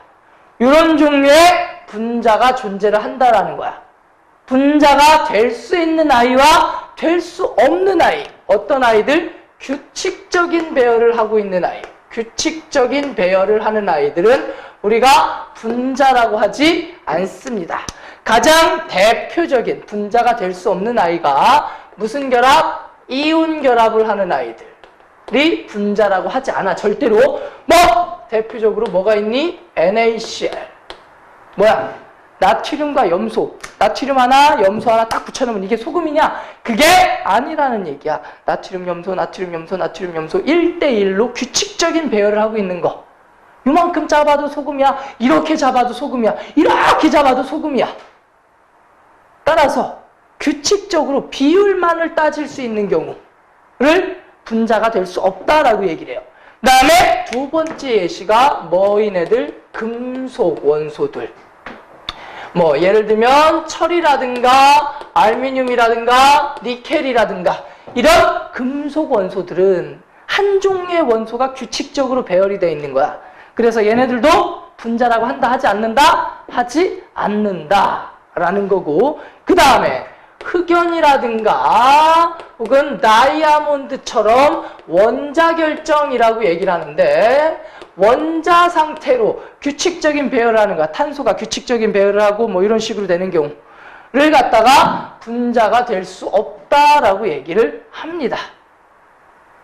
오케이. 자, 그래서 지금 여기 12페이지에 나와 있는 내용 뭐 그냥 보는데, 자, 밑줄만 살짝 그립시다. 원소 분해되지 않는 밑줄 하나 그려두세요. 분해되지 않는 밑줄 하나 그려두세요. 더 이상 분해되지 않는 아이들을 갖다가 원소라고 얘기를 합니다. 근데 모든 원소는 원소마다 성질이 조금씩은 다 다르고요. 현재까지 한 110 정도 알려져 있고요. 그 다음에 다른 원소로 변화되는 사건은 일어난다, 일어나지 않는다, 일어나지 않는다라는 거고, 그 다음에 화합물은 분자로 존재하는 화합물과 분자 상태로 존재하지 않는 화합물 두 가지로 나눌 수가 있고, 호돈수 물질이라는 건 뭐가 있다라고 나와 있니? 그냥 한 종류로 되어 있는 애들을 갖다가 호돈수 물질이라고 얘기를 한다라고 나와 있으니까 그냥 그 의미 정도만 받아주시면 돼요. 그 다음에 원자, 물질을 이루고 있는 가장 작은 입자라고 써 있는데, 위에다가 다시 씁시다. 더 이상 쪼갤 수 없는 입자의 가장 작은 단위를 갖다가 원자라고 얘기를 합니다. 원자란 더 이상 어떻게 할 수 없는, 쪼갤 수 없는 아이를 갖다가 원자라고 얘기를 한다라는 거고, 그 다음에 분자는 뭐야? 고유한 성질을 에다가 밑줄 그려주세요. 자, 물이라는 아이가 H2O인데 이게 쪼개지는 순간 더 이상 물의 성질을 잃게 되겠지, 그치? 그래서 고유한 성질을, 그 성질이 깨진다라는 얘기야. 분자단이 이하로 쪼개지게 되면은 그 성질을 잃게 된다. 고유한 성질을 갖는 가장 작은 입자의 단위를 뭐라고 얘기를 한다? 분자라고 얘기를 한다. 어렵지 않다. 쉽다. 그래서 한 개로 돼 있으면은 단원자 분자. 단원자 분자에는 뭐가 있다고 나와 있니? 헬륨, 네온, 아르곤 이런 애들이 있고, 그 다음에 이원자 분자에 뭐 질소도 있을 수 있고 산소로 돼 있을 수 있고 염화수소 HCl 같은 경우도 이원자 분자가 될 수 있겠지. 그 다음에 다원자 분자, 뭐 여러 개로 돼 있는 애들을 갖다가 다원자 분자라고 얘기를 하죠. 그 다음에 한 페이지 넘겨봅시다. 자, 우리가 이제 문자를 갖다가 애들을 갖다가 이제 화학식이라는 걸로 표현을 한다라고 얘기를 하는데, 이 화학식에서 이제 제일 첫 번째로 알아야 되는 게 뭡니까? 원소 기호죠, 그치? 원소 기호. 자, 원소 기호는 다들 외웠으리라 믿어 의심치 않아요. 자, 원소 기호를 쓸 때 제일 첫 번째 약속이 뭡니까? 첫 번째 문자는 무슨 문자로 쓴다? 대문자. 여러 문자로 되어 있을 때는 두 번째 문자는 뭘로 쓴다? 소문자. 따라서 구리를 이런 식으로 쓰면 돼요? 안 돼요? 안 돼요. 어떻게 써야 되는 거야? 이렇게 써야 된다라는 얘기야. 오케이? 철도 이렇게 쓰면 이건 철이 아니야. 어떻게 써야 되는 거야? 이렇게 써야 되는 거겠지. 철도. 앞에 문자 무조건 대문자로 쳐준다 라는 거고, 그 다음에 화합물을 쳐줄 때 이런 식으로 쓰죠. H2O. 이 작은 숫자는 화합물 내에서의 구성 원소의 개수를 얘기하는 거고, 이 앞에다가 써주는 큰 숫자는 뭐를 의미하는 거야? 여기 가로가 뭐 돼 있다라고 생각하면 돼? 생략돼 있다라고 생각을 하면 되는 거야. H2O가 몇 개? 2개. 물이 2개 있다. 뭐 이런 의미로 받아들이시면 되겠지. 어쨌든 이런 식으로 화학식을 갖다가 표현을 하는데, 여기서 너희들이 알아야 될 거는 화학식이 종류가 몇 개 된다라는 거지. 그래서 화학식의 종류에 대해서 몇 가지 한번 알아보고 넘어가자. 화학식의 종류에 대해서 몇 가지 알아보고 넘어가자 라는 거고, 내가 자주 드는 예시입니다. 누구를 가지고 할 거냐면 식초. 뭐라고도 불러요? 아세트산이라는 아이를 가지고 예시를 들어볼게요. 자, 화학식의 종류는 첫 번째 뭐가 있냐면 구조식이라는 게 있습니다. 구조식이라는 거는 생긴 모양을 최대한 살려주는 거야. 그래서 구조식은 아세트산이 어떻게 생겼냐면 이렇게 생겼더라 이거야. 이렇게 생겼더라. 자, 이런 식으로 생긴 게 누구의 구조식이 되는 거야? 아세트산이란 새끼의 구조식이 됩니다. 생긴 모양을 살려서 쓴 게 구조식입니다. 그 다음에 이 구조식의 형태를 최대한 살려서 표현하는 걸 무슨 식이라고 얘기를 하냐면 시성식이라고 얘기를 하는데, 이 시성식은 이걸 최대한 살려주는 거야. 탄소 주변에 수소가 3개가 있지, 그치? 그래서 어떻게 써주는 거야? CH3에 COOH. 그래서 COOH. 이게 아세트산의 무슨 식이 되는 거야? 시성식이 되는 거야.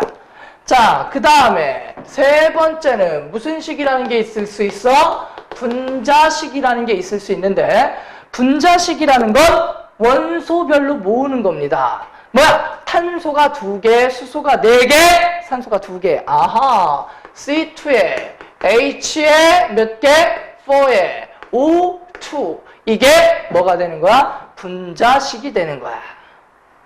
오케이. 자, 그 다음에 네 번째는 무슨 식이라는 게 존재한다? 실험식이라는 게 존재를 하는데, 이 실험식은 얘네들을 가장 간단한 정수비로 표현한 게 실험식이야. 그래서 뭐가 되는 거야? C2H4에 O2니까 CH2O. 이게 아세트산이라는 아이의 실험식이 되는데요. 참고적으로 이런 새끼들은 규칙적인 배열을 하는 새끼들은 뭘로 표현하는 것 자체가 불가능하다? 분자식으로 표현이 된다, 안 된다? 안 된다. 소금을 분자식이라고 하면 된다는 얘기야, 안 된다는 얘기야? 안 된다는 얘기야. NaCl은 Na2Cl2도 소금이야. Na10Cl10도 소금이야. 분자식이라는 게 없어. 그러면 이 규칙적인 배열을 하는 아이들은 뭐라는 얘기야? 실험식으로 표현을 한다라는 얘기지. 이건 소금의 실험식인 거야. NaCl은. 소금의 분자식이라고 하면 맞는 말일까? 틀린 말일까? 틀린 말이 된다라는 얘기가 되겠지. 대략 이해는 되시죠? 그치? 규칙적인 배열을 하는 애들은 분자식이 존재한다, 분자식이 존재하지 않는다? 분자식이 존재하지 않는다. 따라서 규칙적인 배열을 하는 아이들은 무슨 식만이 존재한다? 실험식만이 존재를 한다라는 거죠. 자, 그래서 지금 15페이지까지 또 숙제가 될 거고요. 16페이지도 숙제고 17페이지도 숙제고 20페이지를 나가도록 하겠습니다. 오늘 3강까지 나갈게요.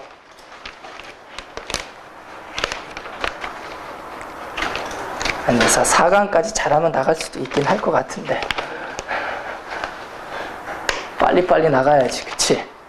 그럼 일단은 금방 끝나요, 우리. 어?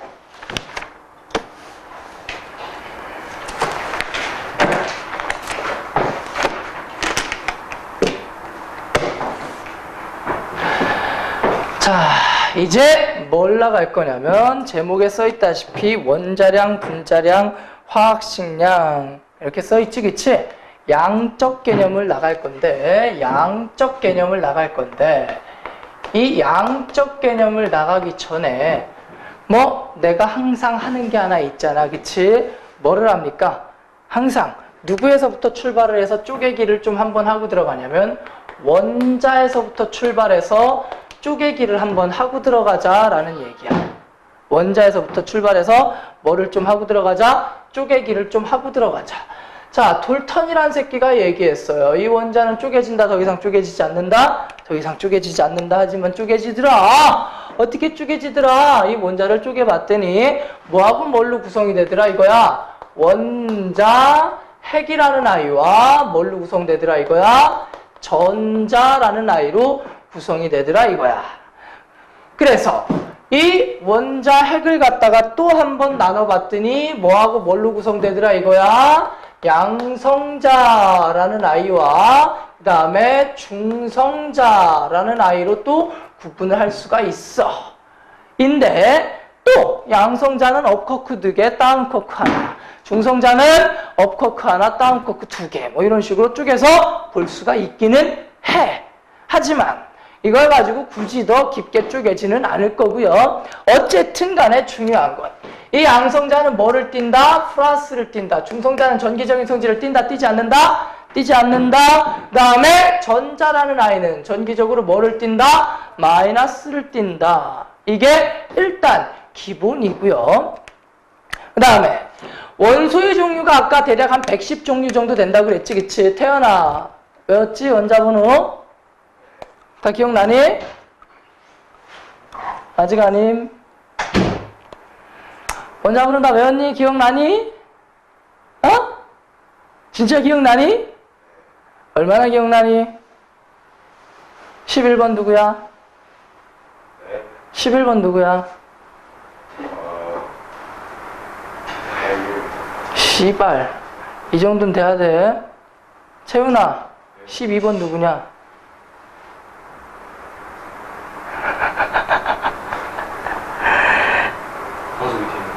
어? 은경아, 8번 누구냐? 7번 누구니?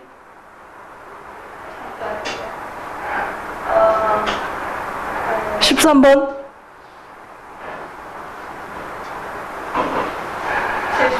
안 돼. 진짜로 안 돼. 화학에서 이게 원소 기호를 내가 외우는 거 1번부터 20번까지는 죽어도 달달달달달달달달달 외워야 된다고 그랬지, 그치? 그거는 니들도 알아. 주기율표에서 몇 주기 몇 쪽이다라고 했을 때 튀어나오는 새끼와 몇 주기 몇 쪽이다라고 했을 때 튀어나오지 않는 새끼들에 대한 실력 차이는 1로 어마어마합니다. 오케이. 3주기 2종 누구니? 태연아. 넌 다 칼륨이니? 웬일이래? 찍었니? 그래? 그럼 10번 누구야? 씨발, 질순 제가 7번이라고 했잖아. 외우자. 오케이. 외웁시다. 왜 그렇게 하냐면 원자에서 뭐가 의미하는 거? 양성자 수가 의미하는 게 뭐를 의미하는 거라고 그랬어? 번호를 의미하는 거다라고 얘기를 했어. 양성자 수가 의미하는 게 뭐라고요? 번호를 의미하는 거야. 니들이 배우는 원자 번호가 곧 양성자 수를 의미하게 됩니다. 나트륨 11번, 마그네슘 12번, 알루미늄 13번 얘기할 때 나트륨이 11번이란 얘기는 나트륨한테 양성자가 몇 개 있다는 얘기야? 11개. 산소가 8번이란 얘기는 산소 양성자 몇 개 있다는 얘기야? 8개. 네온 10번이야. 양성자 몇 개 있다는 얘기야? 10개 있다는 얘기야. 아주 단순해. 오케이? 그러면 이 양성자 수가 번호를 의미하는 거고 모든 원자는 뭐이기 때문에 중성입니다. 기본적으로 원자는 무슨 성을 띈다라고 얘기를 합니까? 중성을 띈다라고 얘기를 해요. 그러면 원자가 중성이라는 얘기는 양성자 수하고 뭐의 숫자는 같아야 된다는 얘기야? 전자의 숫자는 어때야 된다는 얘기야? 같아야 된다는 얘기야. 그럼 나트륨이 11번이면 그 새끼는 원래는 양성자 몇 개? 11개. 전자 몇 개? 11개 가지고 있는 새끼야. 산소도 8번이란 얘기는 양성자 8개, 전자 몇 개 가지고 있는 새끼란 얘기야? 8개를 갖고 있는 새끼다라는 걸 의미한다라는 거지. 오케이? 그래서 무조건 외워야 돼. 근데 다는 아니지만 거의 뭐의 숫자도 비슷하게 나오냐면 중성자의 숫자도 거의 비슷하게 나옵니다. 그러면 양성자 수가 10개인 새끼는 중성자도 대략 몇 개를 가지고 있다는 얘기야? 10개를 가지고 있다라는 얘기야. 양성자 수가 20개인 새끼는 중성자도 대략 몇 개를 가지고 있다는 얘기야? 20개를 가지고 있다라는 얘기야. 그럼 번호를 알면 그 새끼 속에 들어있는 양성자 수, 전자 수, 중성자 수를 대략 가늠할 수가 있다라는 얘기니 없다라는 얘기니? 있다라는 얘기가 되겠지, 그치? 그래서 원자 번호를 외운다라는 건 매우 중요한 사건 중에 하나야. 화학에서는 매우 중요합니다. 정말 중요합니다. 그러면 얘네들을 가지고 이제 의미를 몇 가지 씹어봐야 되는데 첫 번째, 전자라는 새끼의 질량은 있을까 없을까? 있습니다. 전자는 분명히 얘기하지만 질량이 없지는 않아. 하지만 뭐 할 정도로 가볍다라는 거니? 무시할 정도로 가벼워. 내가 자주 드는 예시 중에 하나죠. 어떤 예시를 자주 듭니까? 내가 저울 위에 올라가서 몸무게를 쟀어. 그랬더니 60kg가 나왔어. 머리카락을 하나 뽑았어. 그리고 또 쟀어. 그러면 59.99999kg이 나올까? 아니죠. 그대로 60kg이 나오겠지, 그치? 머리카락 하나에 질량이 있을까, 없을까? 있겠지, 그치? 하지만 나라는 몸뚱이에 비한다면 머리카락의 질량은 뭐 할 정도로 가볍다라는 얘기야?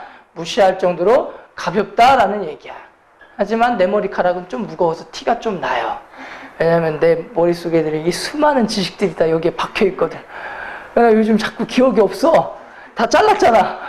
이만큼이 날아가고 나니까 막 요즘 별로 기억나는 게 없네. 큰일 났네. 니네 학원 옮겨라, 야. 내가 다 잊어먹었어요, 과학을. 과학이 들어있는 부분만 다 잘라버린 것 같아. 어떡하지, 이거? 요즘 고민돼요. 그래서 다시 길러서 언제 채우지, 그 안에다가? 포맷됐는데?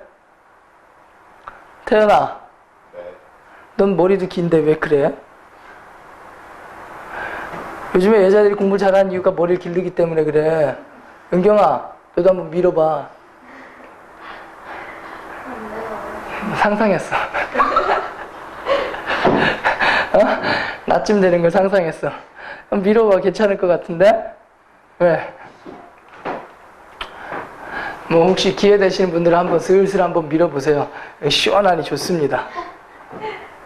시원해? 한번 밀어봐, 채훈아. 겨울인데. 그러니까 시원하니 좋지. 응? 그래서 원자의 질량을 얘기할 때 전자의 질량은 무시할 정도로 가볍기 때문에 실제로 우리가 질량수라는 걸 따질 때 원자들의 상대적인 질량을 비교하는 값을 갖다가 질량수라고 얘기를 하거든요. 이 질량수를 따질 때 누구의 질량은 센까? 전자의 질량은 센까고요. 누구 더하기 누구를 갖다가 양성자의 숫자와 누구의 숫자를 더해준까? 중성자의 숫자를 갖다가 더해준 값을 갖다가 우린 뭐라고 얘기를 한다라는 거니? 질량수라고 얘기를 합니다. 원자량이 질량수와 같다라는 표현을 할 수는 없지만 이 원자량이라는 것도 질량수와 거의 비슷한 값을 갖게 돼요. 그 차이점에 대해서는 조금 이따가 얘기를 할 때 거고. 자, 어쨌든 질량수가 양성자수 더하기 중성자수야. 질량수가 양성자수에다가 중성자수를 더한 게 질량수가 되고요. 우리가 어떤 원소를 표현할 때는 약속이라는 게 있지, 그치? 그래서 그 약속만 간단하게 정리를 해보면 X라는 아이가 있다 쳤을 때 좌측 하단에는 뭐를 써주도록 돼 있어요? 번호를 써주도록 돼 있고요. 좌측 상단에는 뭐를 써주도록 돼 있니? 질량수를 써주도록 돼 있습니다. 그 다음에 우측 상단에는 뭐를 써주냐면 전하량을 써주고요. 우측 하단에는 원자의 숫자를 써줍니다. 이게 약속이야. 그러면 예를 들어보자. 나트륨이라는 아이가 있다고 한번 쳐볼게요. 나트륨이라는 아이는 몇 번입니까? 11번이에요. 나트륨 몇 번? 11번. 그 다음에 질량수가 얼마라고 얘기를 하냐면 23이라고 얘기를 합니다. 그럼 이걸 보고 우리가 판단할 수 있는 건 나트륨은 양성자가 몇 개군요? 11개이군요.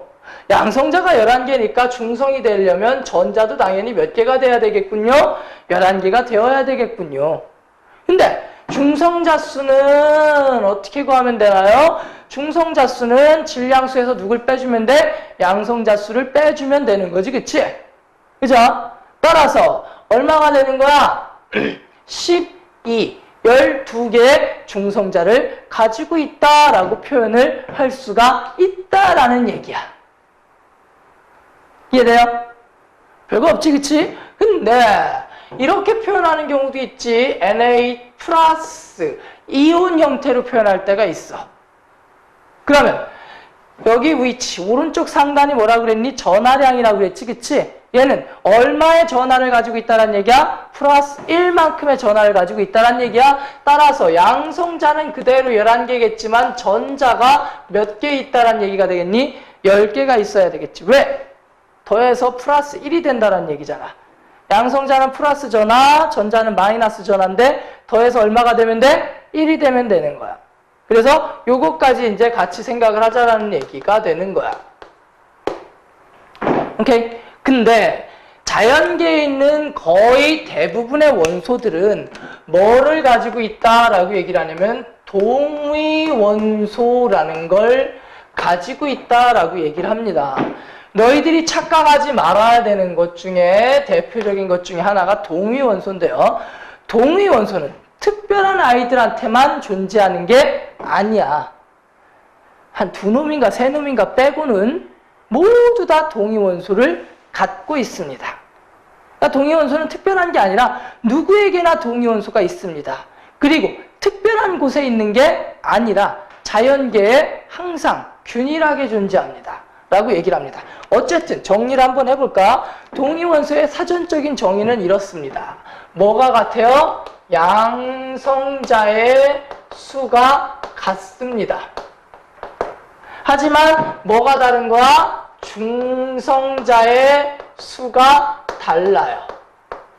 결과적으로 뭐까지 같이 달라지게 되냐면 질량수까지 어때지게 된다? 달라지게 된다. 이게 동위원소의 사전적인 정의야. 양성자 수가 같다란 얘기는 뭐가 같다란 얘기야? 번호는 어떤 새끼란 얘기야? 같은 새끼란 얘기가 되겠지, 그치? 오케이? 양성자 수가 무슨 성질을 의미하냐면 화학적 성질을 의미하고요. 양성자 수가 같다란 얘기는 화학적 성질이 같다라는 얘기야. 그 다음에 질량수가 다르고 중성자수가 다르다라는 얘기는 무슨 성질이 다르게 나타난다는 얘기야? 물리적 성질은 뭐하게 나타난다? 다르다라는 걸 의미하는 게 요게 되는 거야. 뭐 밀도라든가 이런 물리적인 성질은 달라. 하지만 태웠을 때 나오는 화합물이라든가 뭐 화학 반응식이라든가 이런 것들은 모두 다 어떻게 표현된다? 같게 표현된다. 화학적 성질은 같으나 물리적 성질이 다르게 나오는 아이들 동위원소라고 얘기를 하는데 뭐 이렇게 추상적으로 얘기하니까 조금 마음에 와닿지 않을 수 있어. 그래서 가장 대표적인 동위원소 수소는 몇 종류의 동위원소로 되어 있냐면 3종류의 동위원소가 있다라고 얘기를 해요. 좌측 하단이 번호야. 모든 수소는 다 1번이니까 양성자수 모두 다 같으니까 이렇게 되겠지. 근데 수소에 1, 1이 있고요. 수소에 1, 2가 있고요. 수소에 1, 3이 있습니다. 얘를 갖다가 그냥 수소라고 얘기를 하고요. 얘를 갖다가 뭐라고 얘기를 할까? 중수소라고 얘기를 합니다. 그 다음에 수소의 1, 3을 갖다가 무슨 수소라고 얘기를 하냐면 삼중수소라고 얘기를 해요. 오케이. 그러면 수소는 양성자가 몇 개? 1개. 중성자가 없어. 따라서 질량수가 얼마인 새끼? 1인 새끼. 요 위에가 질량수라고 그랬지, 그치? 근데 중수소라는 애는 1번이니까 양성자 하나, 질량수가 2인 걸 보니까 얘도 1이 있어야 되니까 이렇게 되겠지. 그죠? 그 다음에 얘는 어떻게 되는 거야? 1, 2, 3이 되겠죠. 이런 관계에 있는 아이들을 갖다가 뭐라고 얘기를 하는 거야? 동위원소 관계다라고 얘기를 하는 건데 이게 수소한테만 동위원소가 있을까? 아니라는 거야. 헬륨한테도 있고 질소한테도 있고 아르곤한테도 있고 염소한테도 있고 모든 아이들한테 동위원소가 다 있다란 얘기야. 근데 수소는 우리가 흔히 먹는 물 속에 있는 게 수소고요. 중수소는 특별히 어떻게 만들어서 어딘가에 보관하고 있을 거고요. 삼중수소는 모르죠. 뭐 한번 찾아볼까요? 가 아니라 숨 쉴 때 들이마시는 수소 혹은 내가 마실 때 물 속에도 수소가 포함되어 있지, 그치? H2O니까, 그치? 그 수소 속에 얘네들이 일정 비율로 다 섞여 있다는 얘기야. 그러니까 니네들이 물을 마실 때마다 수소도 먹고 중수소도 먹고 있는 거야. 그냥 수소로 된 물만 마시는 게 아니라는 얘기야. 그 속에 거의 대부분은 그냥 수소입니다. 중수소가 조금 들어있어요. 삼중수소는 자연계에 존재하지는 않아요. 합성된 동위원소입니다. 그래서 자연계에 존재하는 건 이렇게 두 가지가 자연계에 존재하는 동위원소고 얘는 합성 동위원소이기 때문에 니네들이 마시는 물 속에 삼중수소가 포함될 확률은 있어 없어? 없어. 대략 이해하시겠죠? 오케이?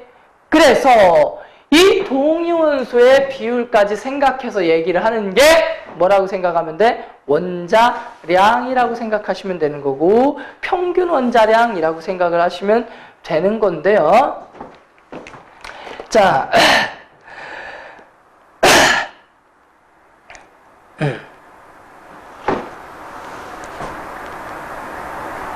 자, 책에 보면은 여러 가지 원소의 원자량이라고 해가지고 나와 있죠, 그치? 그치? 여러 가지 원소의 원자량이라고 해가지고 나와 있어요.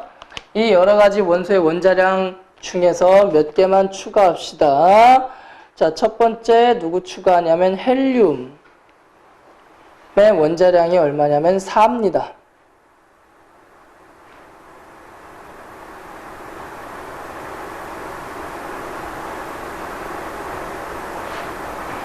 그 다음에 마그네슘이 24예요.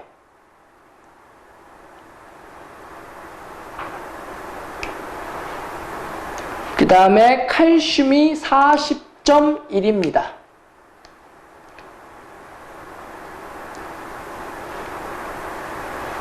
까지는 외워라. 여기 나와 있는 주어진 원자량들 주어져 있잖아, 그치? 이 원자량에다가 내가 지금 추가한 애들 있지, 그치? 헬륨, 마그네슘, 칼슘. 오케이? 이 세 마리 추가해서 뭐 하라는 얘기야? 외우라는 얘기야. Please. 외우라는 얘기야. 알았지, 태연아? 언제까지 외워올래? 2주 후? 미친 소리 하고 있네. 다음 주까지 외워오는 거야. 에? 원자 번호도 외워오는 거야. 족주기도 외워오는 거야. 알았지? 원자 까도 외워야 되지만 그건 다음에 얘기를 할게. 일단은 여기까지 외우는 걸로 가는데 갑자기 어떤 새끼가 등장을 하냐면 평균 원자량이라는 아이가 등장을 하지요. 자,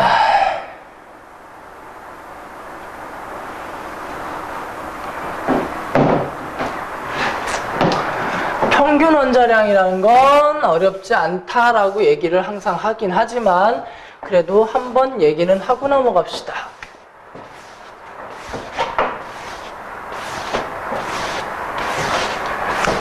평균 원자량이라는 게 뭘까? 동위 원소의 존재 비율을 고려해서 따진 게 평균 원자량이야. 수소의 원자량을 일반적으로 얼마라고 얘기를 합니까? 1이라고 얘기를 하지, 그치? 그 얘기는 무슨 얘기야? 1짜리 수소가 제일 많다라는 얘기야. 어? 누가 제일 많다라는 얘기야? 1짜리 수소가 제일 많다라는 얘기야. 왜? 그러니까 2하고 3짜리가 거의 없으니까 평균 내봐야 1밖에 안 된다라는 얘기야. 오케이? 자, 그러면 다른 한 새끼를 가지고 한번 예시를 들어볼게요. 여기 탄소가 나와 있으니까 탄소 말고 따로 염소를 가지고 얘기를 하자. 나는 주로 염소를 예를 많이 들고 염소도 시험에 자주 나와요. 태연아, 염소 몇 번이니? 이렇게 자신있게 얘기하는데 틀리면 어떡하냐? 어? 그렇게 자신있게 얘기하는데 틀리면 어떡하냐?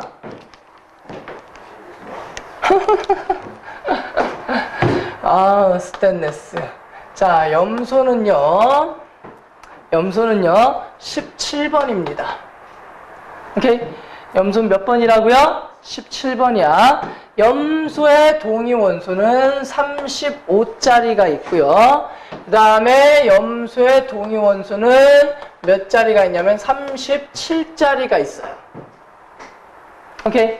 그러면 몇 종류의 동위 원소가 있다는 얘기야? 두 종류의 동위 원소가 있습니다. 35짜리 동위 원소와 37짜리 동위 원소 두 종류의 동위 원소가 있다라고 치자라는 얘기야. 이때 평균 원자량이 니네 방금 전에 표에서 외웠지? 봤지? 염소의 평균 원자량이 얼마라고 나와 있니? 35.5라는 얘기가 나와 있지, 그치? 맞아? 그랬을 때 얘네들의 존재 비율을 구하시오 라는 문제가 나올 수 있다라는 얘기야. 합쳐서 몇 프로가 되면 되는 거야? 100%가 되면 되는 거지, 그치? 그러면 35짜리의 존재 비율을 1이라고 얘기를 하자. 가 아니라 이걸 A라고 해보자. 35짜리의 존재 비율을 A라고 얘기를 해보자. 그러면 37짜리의 존재 비율은 몇 퍼센트가 되는 거겠어요? 100-A%가 되겠지? 그지? 얘가 10%라면 얘가 90%란 얘기잖아. 얘가 90%면 얘는 몇 프로란 얘기야? 10%란 얘기가 되겠지, 그치? 따라서 35짜리의 존재 비율이 A%라면 37짜리의 존재 비율은 100-A%라는 얘기를 할 수가 있겠지. 그지? 그러면 이렇게 비율을 한다라고 얘기를 했어요. 어떻게 얘기를 한다고 그랬냐면 우리 교실에 몇 명이 있어요? 100명이 있어요. 근데 딱 두 종류의 인간만 있는 거야. 35짜리 인간하고 37짜리 인간하고. 그럼 35짜리 인간이 몇 명이 있다란 얘기야? A명.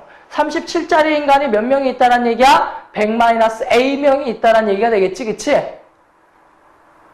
얘는 평균 몸무게 구하는 공식이랑 똑같은 거야. 총 인원이, 그러니까 이렇게 따지면 얘기야. 35kg 나가는 애가 몇 명이 있는 거야? A명이 있는 거야. 그 다음에 37kg 나가는 아이가 몇 명이 있는 거야? 100-A명이 있다라는 거지. 오케이? 그러면 평균 몸무게는 어떻게 따져줘야 되니? 전체 인원수 몇 명입니까? 100명이지, 그치? 전체 인원수로 나눠주면 돼. 어떻게 나눠주면 돼? 총 몸무게를. 평균 성적 따져줄 때 니네 점수 다 더하잖아. 그런 다음에 인원수로 나눠주잖아, 그치? 그럼 평균 몸무게 구하려면 니네 몸무게 싹 다 더한 다음에 전체 인원수로 나눠주면 되겠지, 그치? 우리 교실의 평균 무게 나 60kg, 은경이 100kg. 왜? 무슨 100kg? 아니야? 키가 100cm? 아니야, 미안해, 은경아. 예진이가 없으니까 네가 허전하구나. 그치? 예진이 잡아와. 예진이 화요일로 갔는데. 그러니까 예진이 잡아와. 안 오면 죽인다 그래. 왜? 너랑 같이 있기 싫대? 또 예진이한테 버림받았구나. 혼자 남친 사귄다고? 아니요. 남친이 어디 학교 다닌다고? 영덕? 왜요? 태장? 네. 태장 다녀? 몇 반이야? 이과야? 문과야? 문과 애들이랑 놀지 마. 문과 애들은 사상이 이상해. 그런 거 같지, 채훈아, 그치? 시간이 흐를수록 사상이 달라지지 않냐?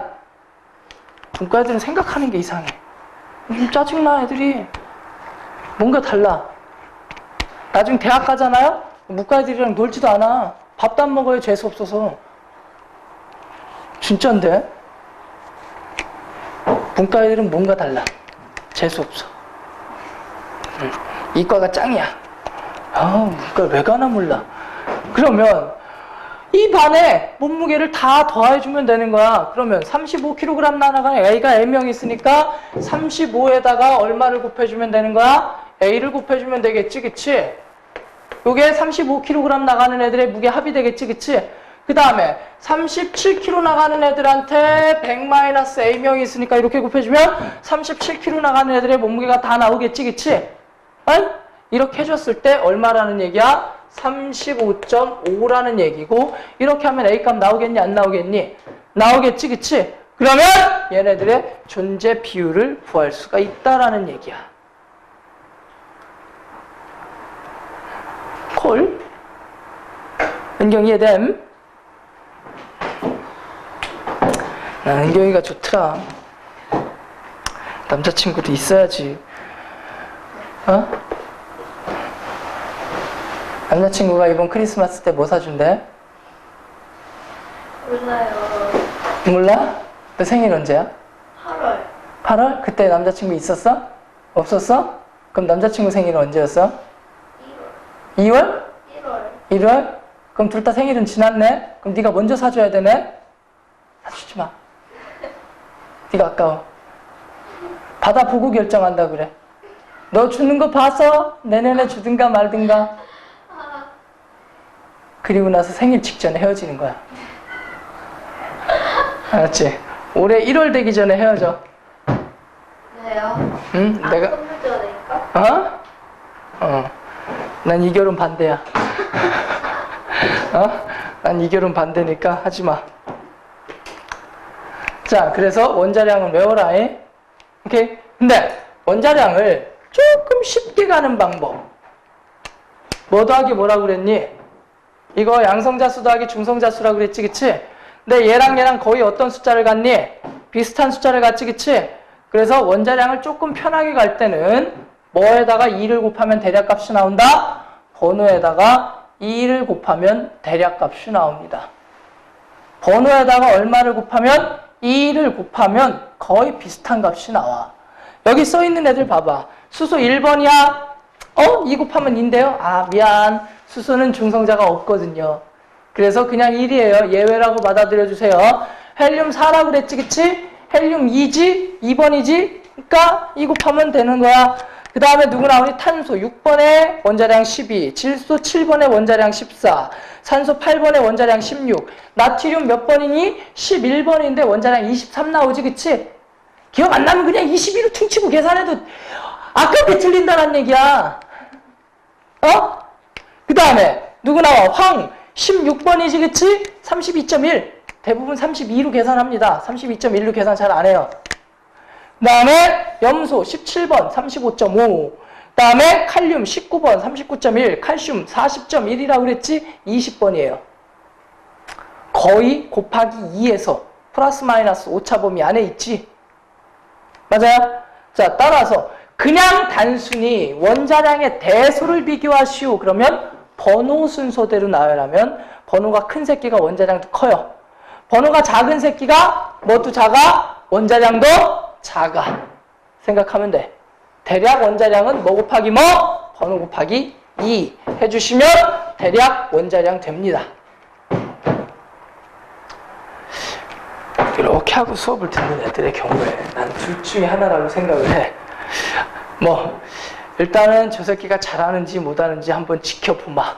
다 아는 통달한 아이들의 자세 혹은 멍 때리는 경우. 뭐니? 통달한 자의 자세? 이미 다 아는데 네가 어떻게 잘 설명하는지 한번 보겠다. 그럼 관망하는 자세지, 태연아. 그치? 내가 지금부터 질문해서 넌 틀리면 싸대기다. 아니면 팔짱을 풀고 필기하는 척이라도 하든가. 저이씨, 한 번을 안 쓰네?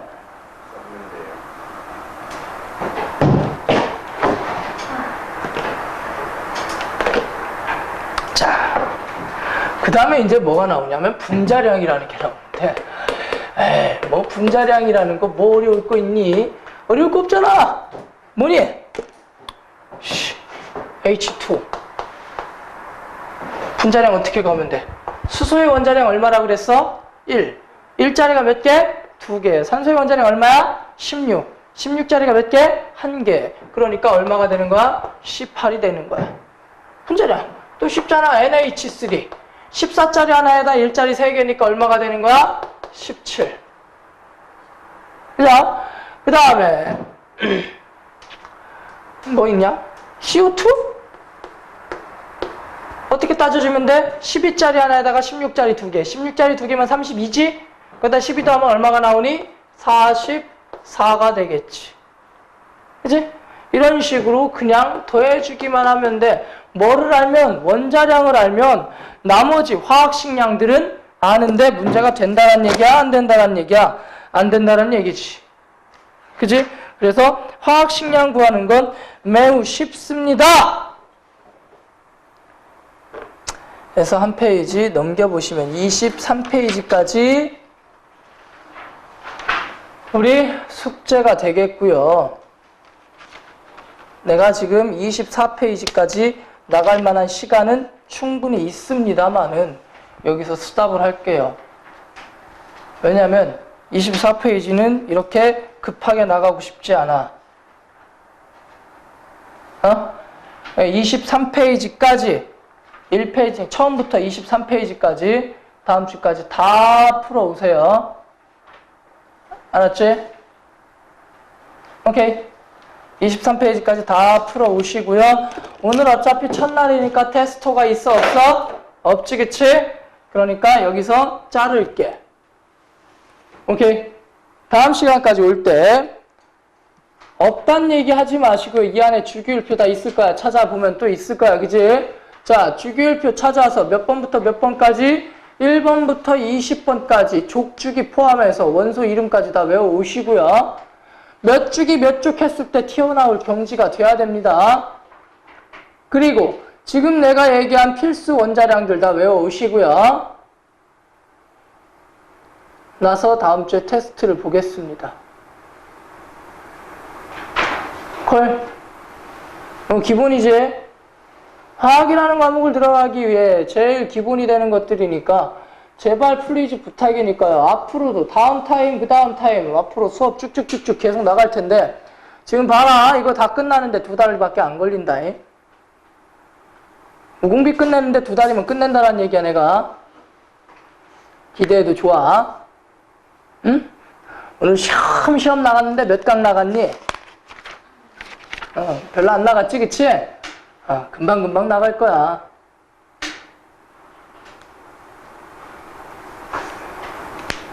맘만 먹으면 금방금방 나갈 수 있으니까요.